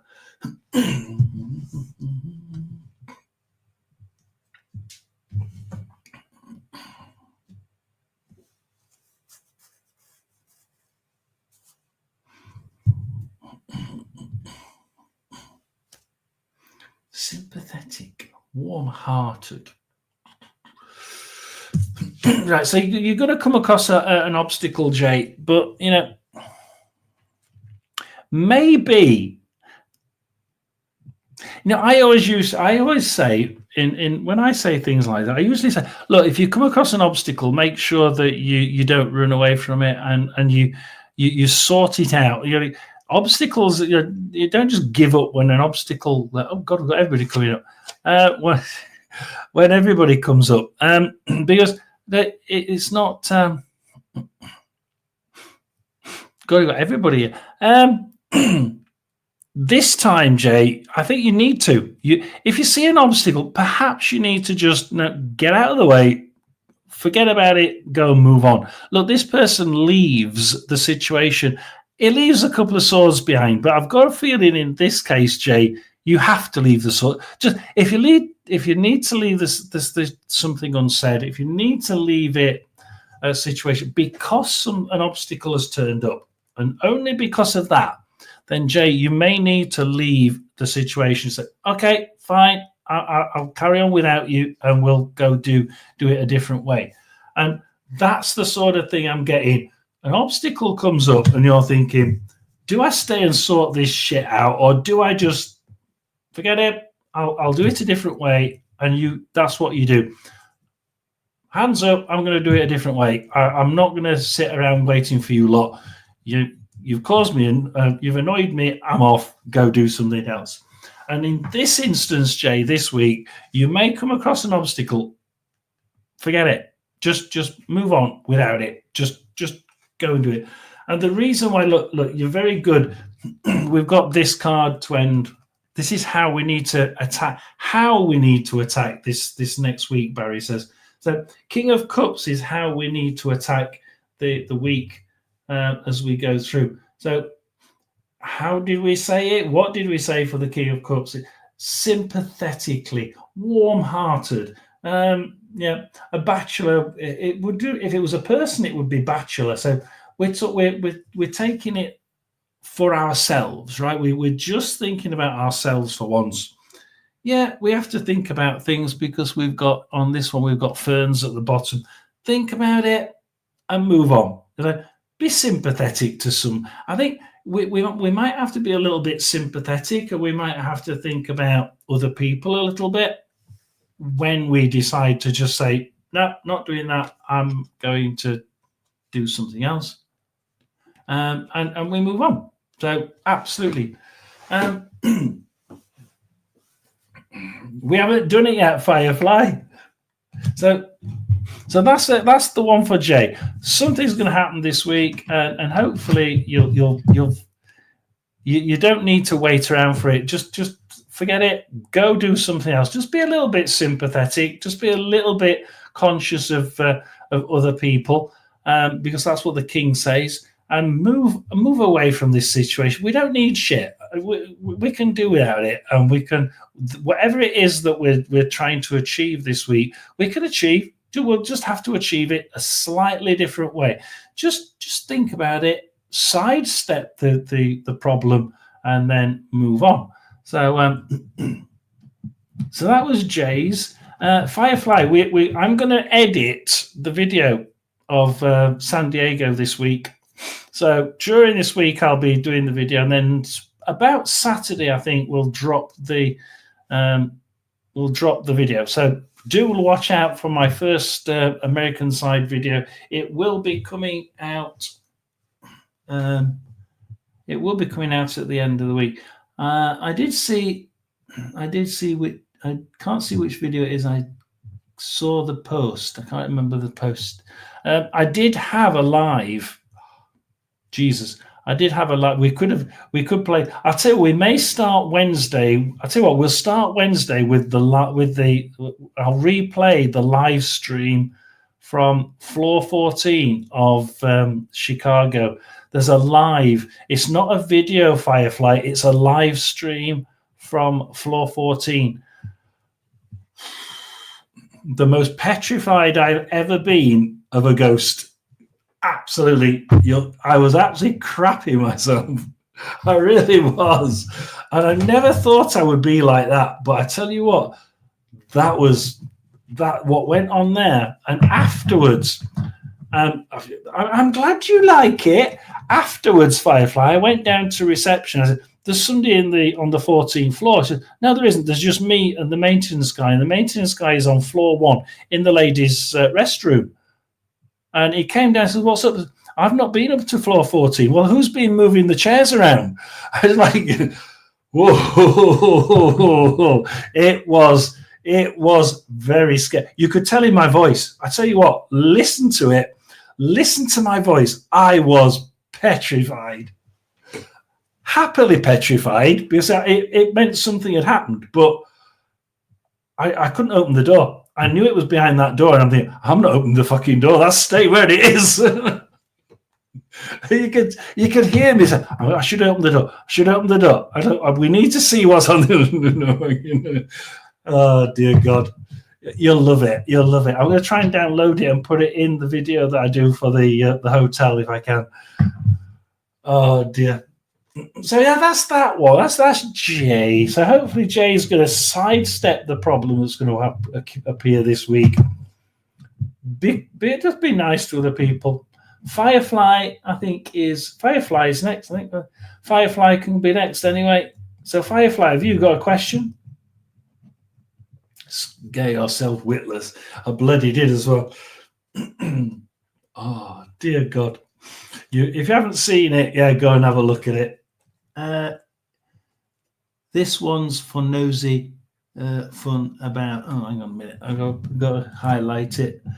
This one's for nosy fun about what the drama and flying shit is about between Scorpio Glug Glug and it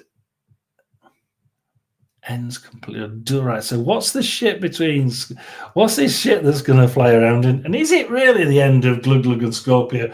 I have a bloody clue. Obviously, everybody has self-will. Everybody can make their own decisions. What we can do is we can see what Barry thinks is likely at the minute. But this has changed so many bloody times. I'd hate to even try and answer this one. Barry's probably holding his head in his hands thinking, oh shit, I got this one again. Do we know what the SH1T is? And is it the end of Glug Glug and Scorpio?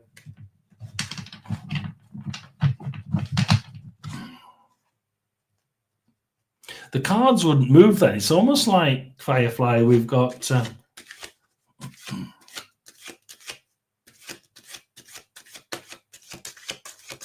almost like things are really getting clunky now. They're really sort of like, in batches. It's like big chunks of, oh shit. This isn't like lots of fine shit. This is lots of big chunks of black. Yeah. It better be the end. Yeah, even that can change again. Shit.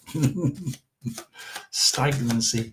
No, yeah, we'll see. Well, yeah, I don't think it's stagnancy.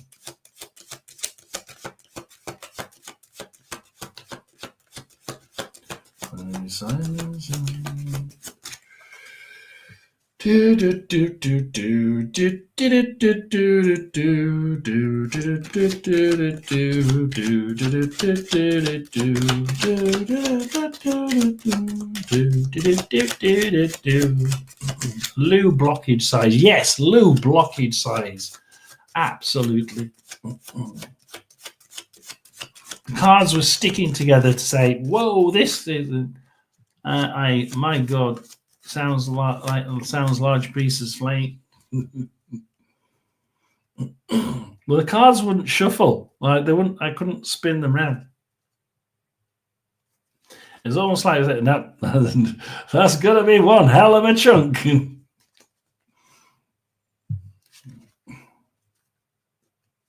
Ooh,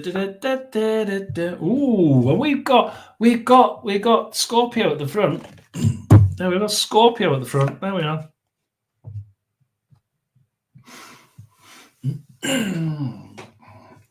Oh, poor old Scorpio. Oh, I've been a bit of a fool.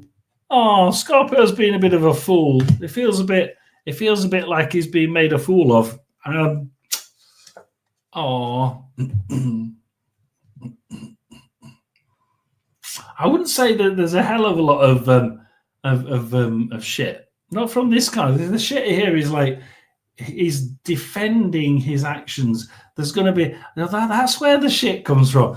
It comes from the fact that he's going to have to defend all these things that he's decided to do, maybe including the somebody gets promotion. There's a hell of a lot of defending my actions. No, I did it really. I did it honestly. I did it on. I know I was doing. Look, these things are already in the air. He's trying. It's upside down. He's trying to stop the actions. He's trying to stop. He's trying to stop the shit from happening. He knows it's happening, and he's trying to stop the Eight of Wands going through the air, which is, as if you know about the Eight of Wands, it's nigh on impossible. Like he's trying to build foundations for the future, but it's upside. We seem to turn those upside down, don't we? The foundations of the future seem to be completely upside down. And what does he think of this person? Because we're talking about Glug Glug and him. Well, there's Glug Glug, and what is it that's next? What is it that's behind her? Oh, look! It's the peacock. Oh, well, that would suggest he sees her for what she is, which, that is where you don't see the peacock for being somebody who's pretending to be something they're not. This is where you do see them for what they are. That would suggest that some of the shit is about the fact that he realizes that, or he will realize eventually that Yes, we do, Super Dougie. He's been played, and that she hasn't actually been putting herself out as what she is. She's been the peacock. Interesting. A lot of defending on his side.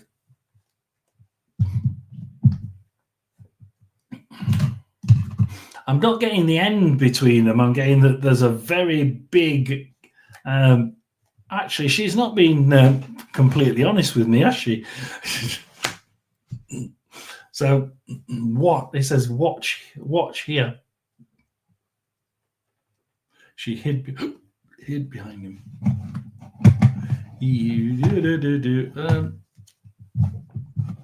So, yes, we do, Dougie. Real mask, absolutely. Be sure.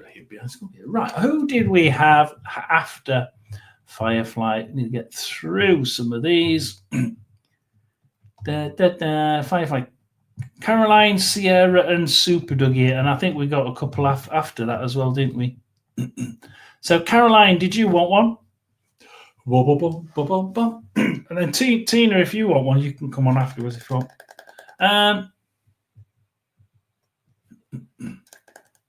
So, Caroline, if Caroline wants one, you're welcome, dear.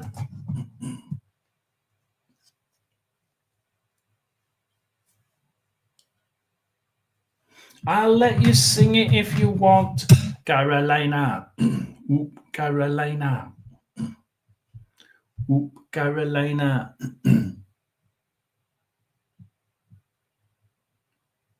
Will Julie J reach out to me? Julie J reach out to me.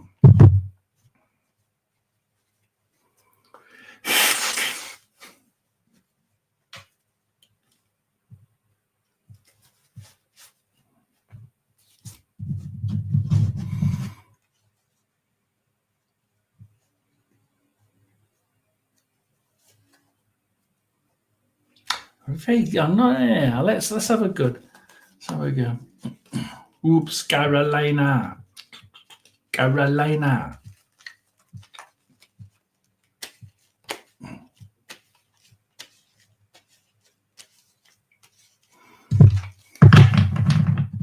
Sometimes it just links a certain song with people, and it's just linked Caroline with Carolina. Yeah, fine. I'm not asking him why he's done that. I really don't. Oh dear. It's good. I can get away with singing things and think, what the hell's he on about?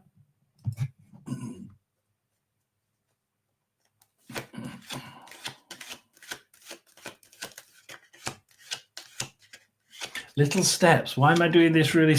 I'm doing this really tiny, Carol. It's almost like, ooh, very, very careful. Just take time to think. It's almost like somebody's taking time to think here.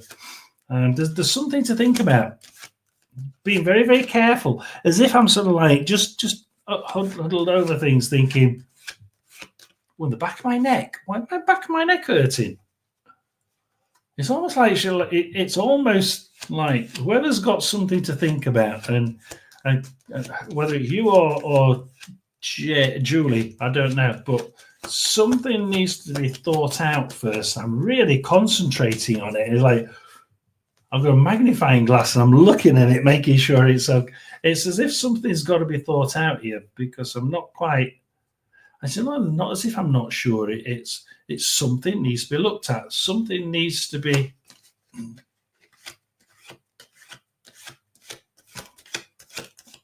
Are you okay, Tina? Yes, something needs to be thinking. I hope it's not you coming through. So yes, I'm getting a bad neck. Oh, crumbs.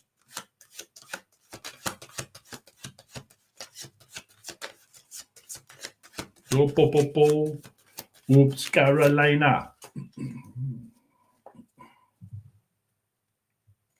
Freedom. I don't know why. Freedom. Why has he said the word freedom? It gives you the word freedom. I haven't got a clue why Barry gives you the word freedom, but he gives you the word freedom.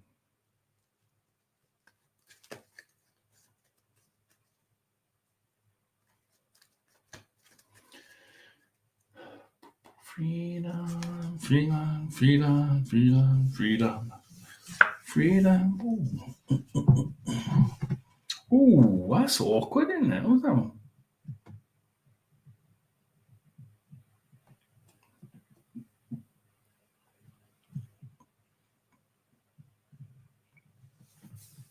It's a bit different, this one. So you've got 6 of Swords. It's almost like the decision's already been... Look, something's been decided already. I'm almost getting the fact that there should have been a message. There should have been a message.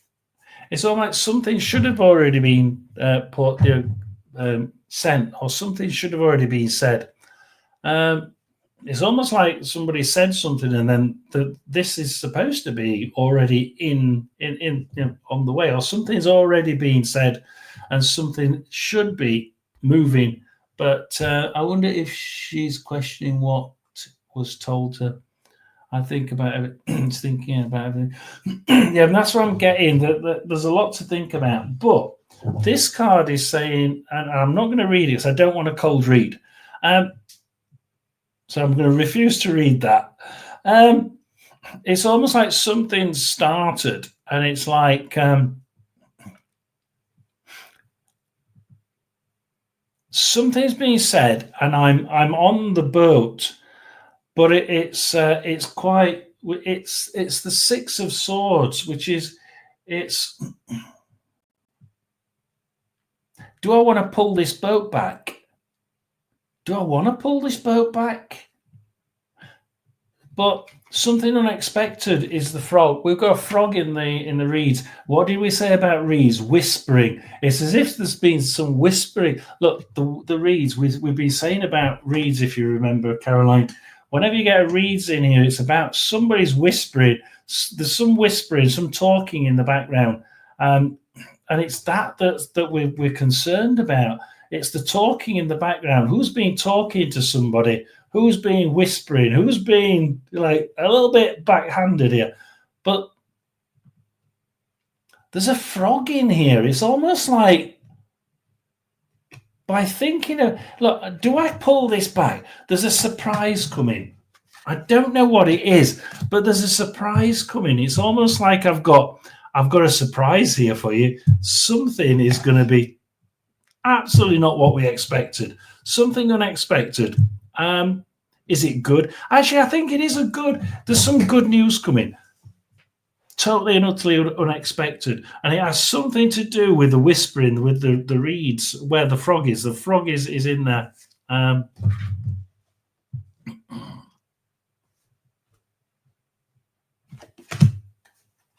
not going to read what's there. I refuse.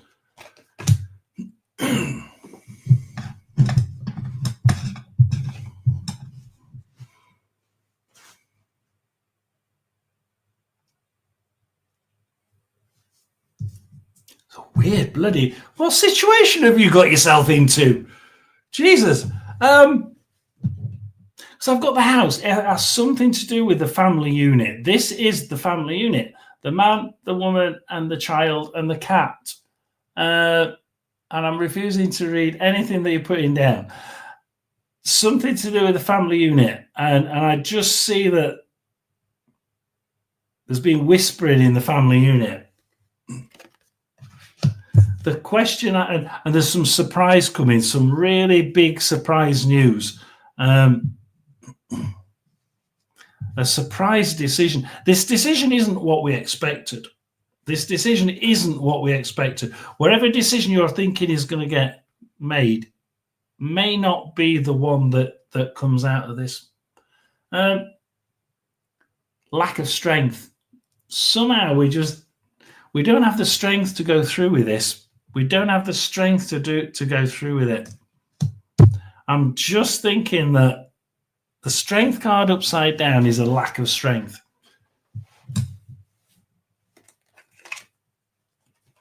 And that one, yeah.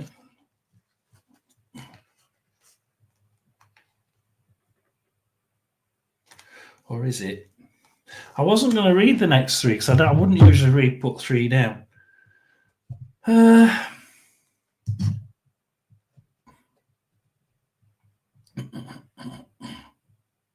There's going to be a proposal, right? There's going to be some suggestion made, and it has something to do with this whispering.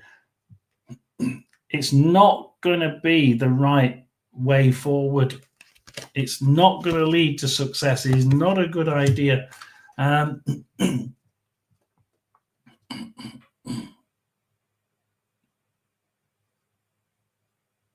It's a really weird one, this one. I don't know what you've got me into. But I have got to jump in for joy. In the end, she does actually come out of it on top. She does come out of it on top. Look, she makes a bad decision.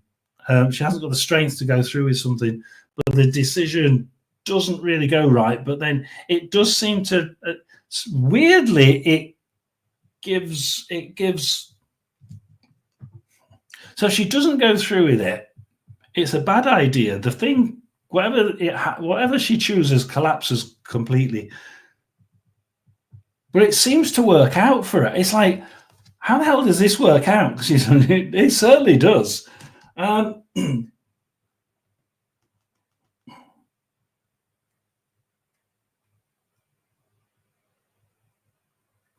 I can't get why. Look, you're going to have to work this one out, Caroline, because I can't work this one out. Why have I got a man of the church, man of the cloth after it? So I've got her jumping for joy and a man of the church straight after. I can't work that one out. So I've not been reading what you've put there. I don't want to. But it's something to do with her jumping for joy. Man of the church, spiritual,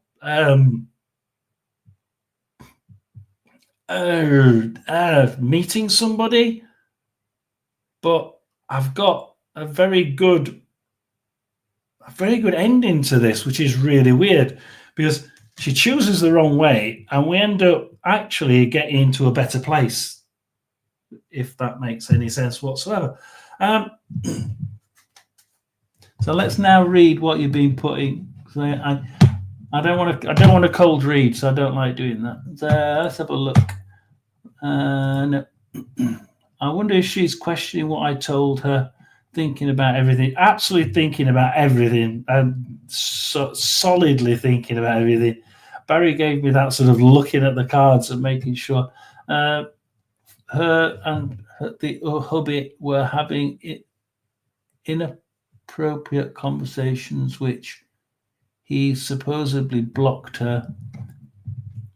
But I saw that she looked me up on LinkedIn.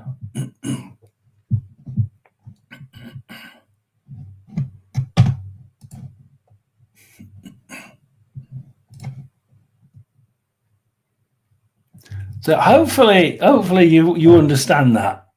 I don't need to know whether you understand it or not, but it's a bloody complicated one. But it does turn out okay, but the whispering bit is the strange thing. Not having the strength to follow through on something. Some good news. She chooses the wrong direction, and all of a sudden we end up in a better place for it. So it's really odd. I hope that helps. The main thing there is the whispering, the talking behind people's back. It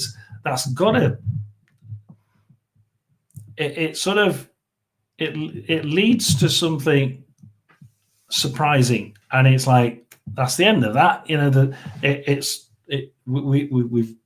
we see the rush, the reads. We have it. There's a lot of whispering behind people's back, but then all of a sudden it's like it's almost like a surprise bit of knowledge comes from it, and that's it. We don't need to do it anymore, and we make the wrong decision and whatever. Wow, bloody hell! I didn't think we get a difficult one like that. Tina and so we got Tina in there as well.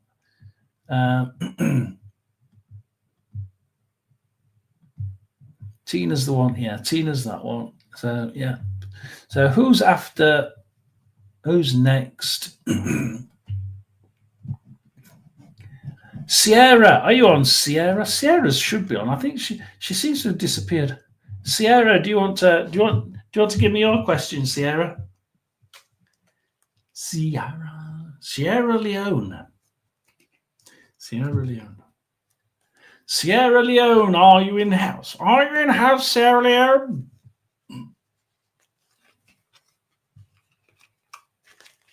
Sierra. I'm only on one person according to that. That's really nice. So if Sierra is, well, if Sierra's in, can you give me your question? And then who's after Sierra? Whee. Sierra and Super Dougie. So Sierra, Super Dougie, whoever comes in first with a question, you can get your cards done. Sierra, Super Dougie, and then Tracy. Tina, sorry. Why do I call her Tracy? Sierra, Super Dougie, and Tina. You can all... Tina, I think Tina gave me... Tina, what do I do? What do I need to know for this summer? Super Dougie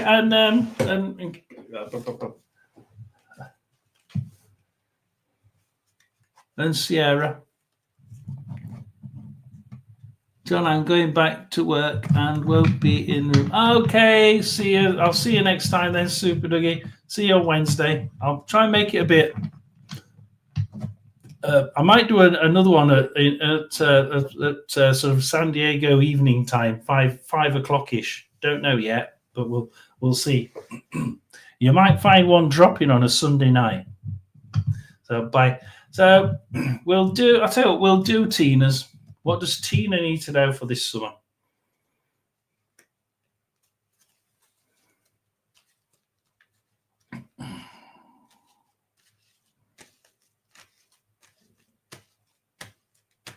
What's that? What's her name?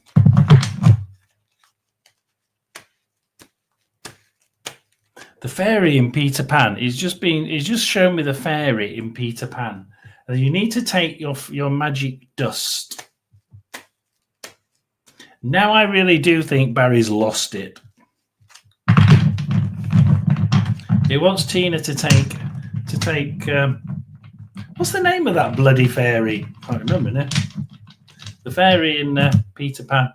You've got to take the dust with you.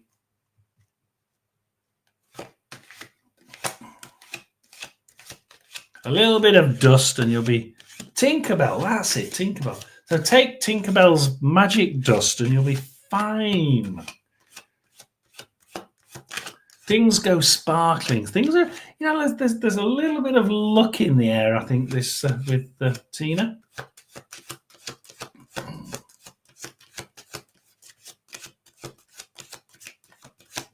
If anything bad happens,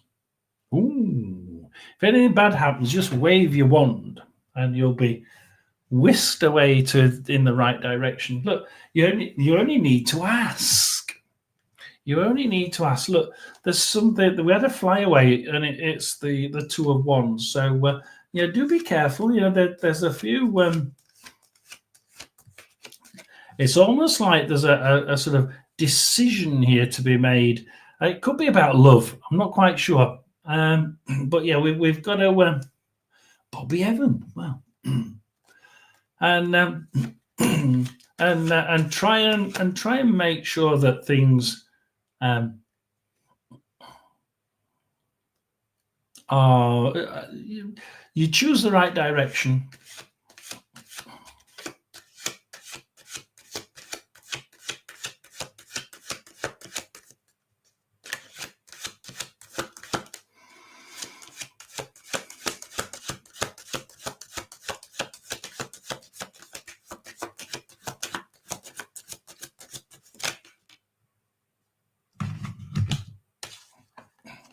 Look, there's lots of planning. Are you planning something? You're planning something, and it's like, oh yeah, we can plan this. It's really good.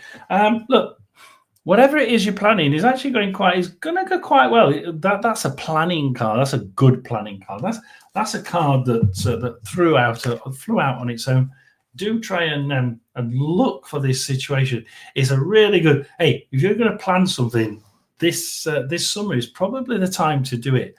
And it's a little bit like Barry's giving you Tinkerbell's dust and saying, throw a bit of dust around, because whatever it is you seem to plan this summer goes really, really well.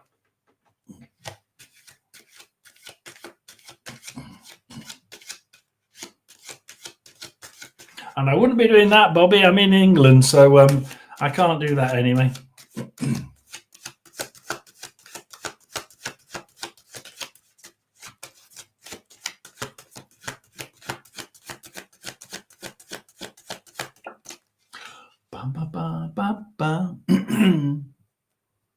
Nothing solid. This summer is the time to do it. Do it. Do it. Just do it. Oh, what's that? Bloody give me that film again. It's Shrek. You know, that annoying lad says, "Give me the rock. Give me the rock. Just do it. Just do it." And like he's giving. He's like Barry's just said that. Give me the rock. Do it. Just do it. You know, just do it. Just give me the raw. Just go for it. He says, "There's some very good ideas coming up." And Tinkerbell's going to make sure that the dust is spread nicely. Make sure they move. Make sure that everything goes to plan. You just keep things moving. Don't be an ass and sit in one place. You need to be moving them, because your hopes and dreams are all reliant on keeping things going. And again, the same bloody cards come out. Look, there's a decision to make. But make the decision. Just make sure you make the right one, please, Tina. There's a big decision coming. You have to make the right decision, and it's literally going to be one way or the other. It is something to do with teaching. I've got to drop the Hermit card. I'm dropping so many bloody cards. If it's something to do with teaching or studying or stepping back from society, or just meditating a bit and a bit of self-teaching and it's something like that. There's a lot of teaching. If it's a choice between teaching or not, school or not, the idea is, yes, go do it. I will give you the 3 cards. I don't usually do it when I've done this, when I've so many flyaways. Flyaways are really important. As everybody in my lives know, flyaways are the best.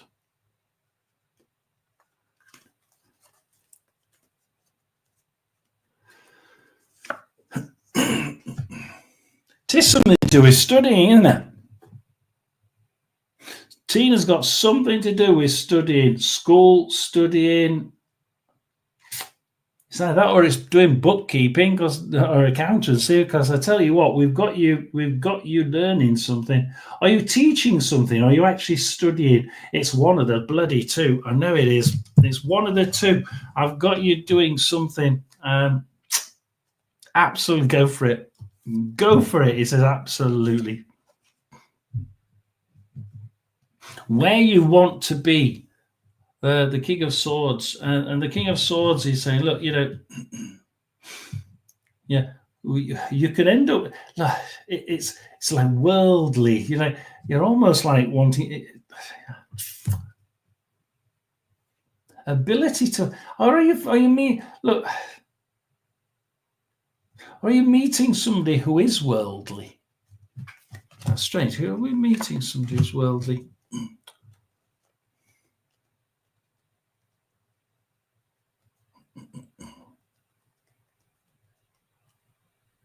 Double whammy? I mean, bloody hell.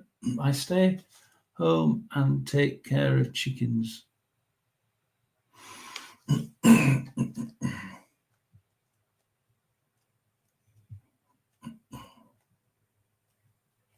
Look, I've got you studying something. That's you studying.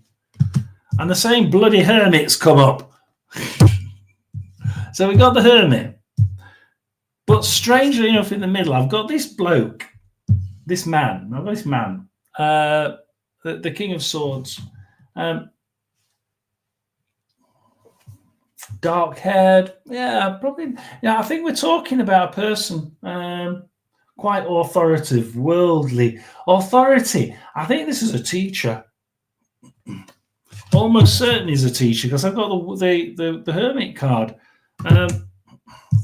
Do you two get on quite well? Because I think there's some sort of connection between you studying and this quite worldly teacher who's really quite he's quite an outstanding. He's dark haired and he's really quite good. He's really quite outstanding. Now he's really good at balancing things. We've got a hangman the right way around. He's really good at balancing things. Just be careful of other people who are a bit jealous because everything seems to go quite well. And then 10 of Wands, it's a great idea. There's you at the end of the day pulling everything back and taking everything home. It's a great idea. This. There's a decision coming for you, Tina. Just make sure you do the right one. If it has something to do with teaching or being taught, I would certainly go for it. Look out for a bloke, probably a teacher. I don't know whether you really get on with this teacher. It's like a really good mix. This is you just hit it off, and you just he seems to be able to help you amazingly, and you just seem to really hit it off together. Really good idea. Just be careful. Some people don't like the fact that you hit it off so well. But yeah, it's a really interesting story. That Barry says it's an eclectic mix. There we are. So Super Dougie went back to work. I think if I'm not mistaken, I think that Sierra's gone. If Sierra is in, you can give me a quick shout. So Sierra, if you're in, you can. We've done Tina. I think that's everybody that we were looking at. We did Tina, did Caroline. Super Dougie booked out. Mikey. If Mikey wants one, Mikey can have one. Do like and subscribe. We're just closing it. If anybody wants a last minute reading, then do give me a question like now. And I've been on 4 hours 10 minutes. So yeah. So Mikey, if you want one, you can certainly have one.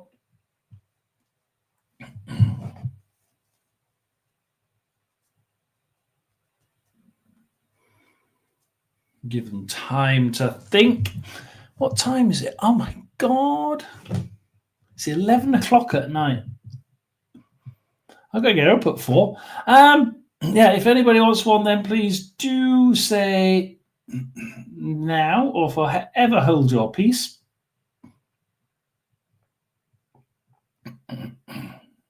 We are on Wednesday. We will be on Wednesday. We're back to our usual Monday, Wednesday, and Friday. We will be. You're okay. I just make sure you make the right decision. Teaching, good idea, or being taught, good idea.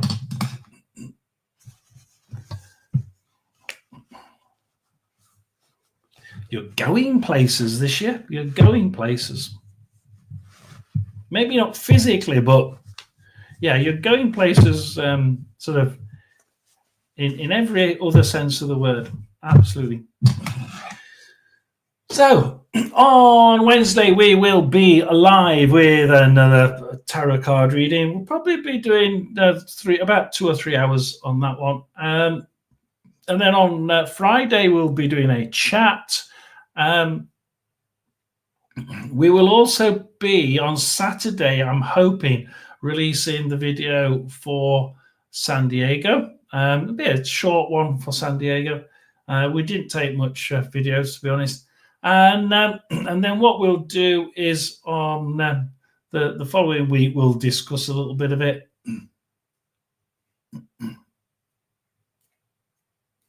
Out in public, egad. Yes, I'm afraid so. Well, you get on well with the teacher. I don't know. You see, would you want to be getting on well with the teacher, or yeah, I'm sure it's a teacher. dark-haired teacher in public, or would you want to be doing that in your own, in the school or out of the way? I don't know. Yeah, I just see something a little bit interesting happening for Tina.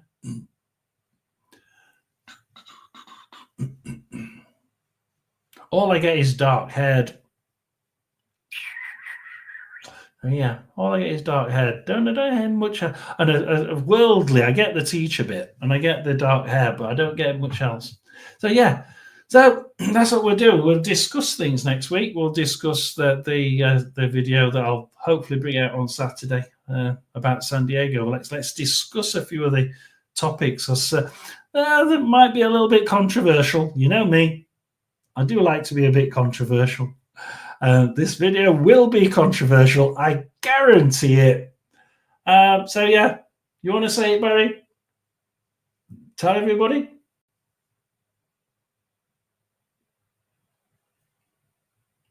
Not saying it loud enough, is he? It's goodbye from him, goodbye from me. And remember, ghosts don't bite. Thank you for joining, and I shall see you again next Wednesday. Please do like and subscribe before you disappear. Thank you very much, and good night.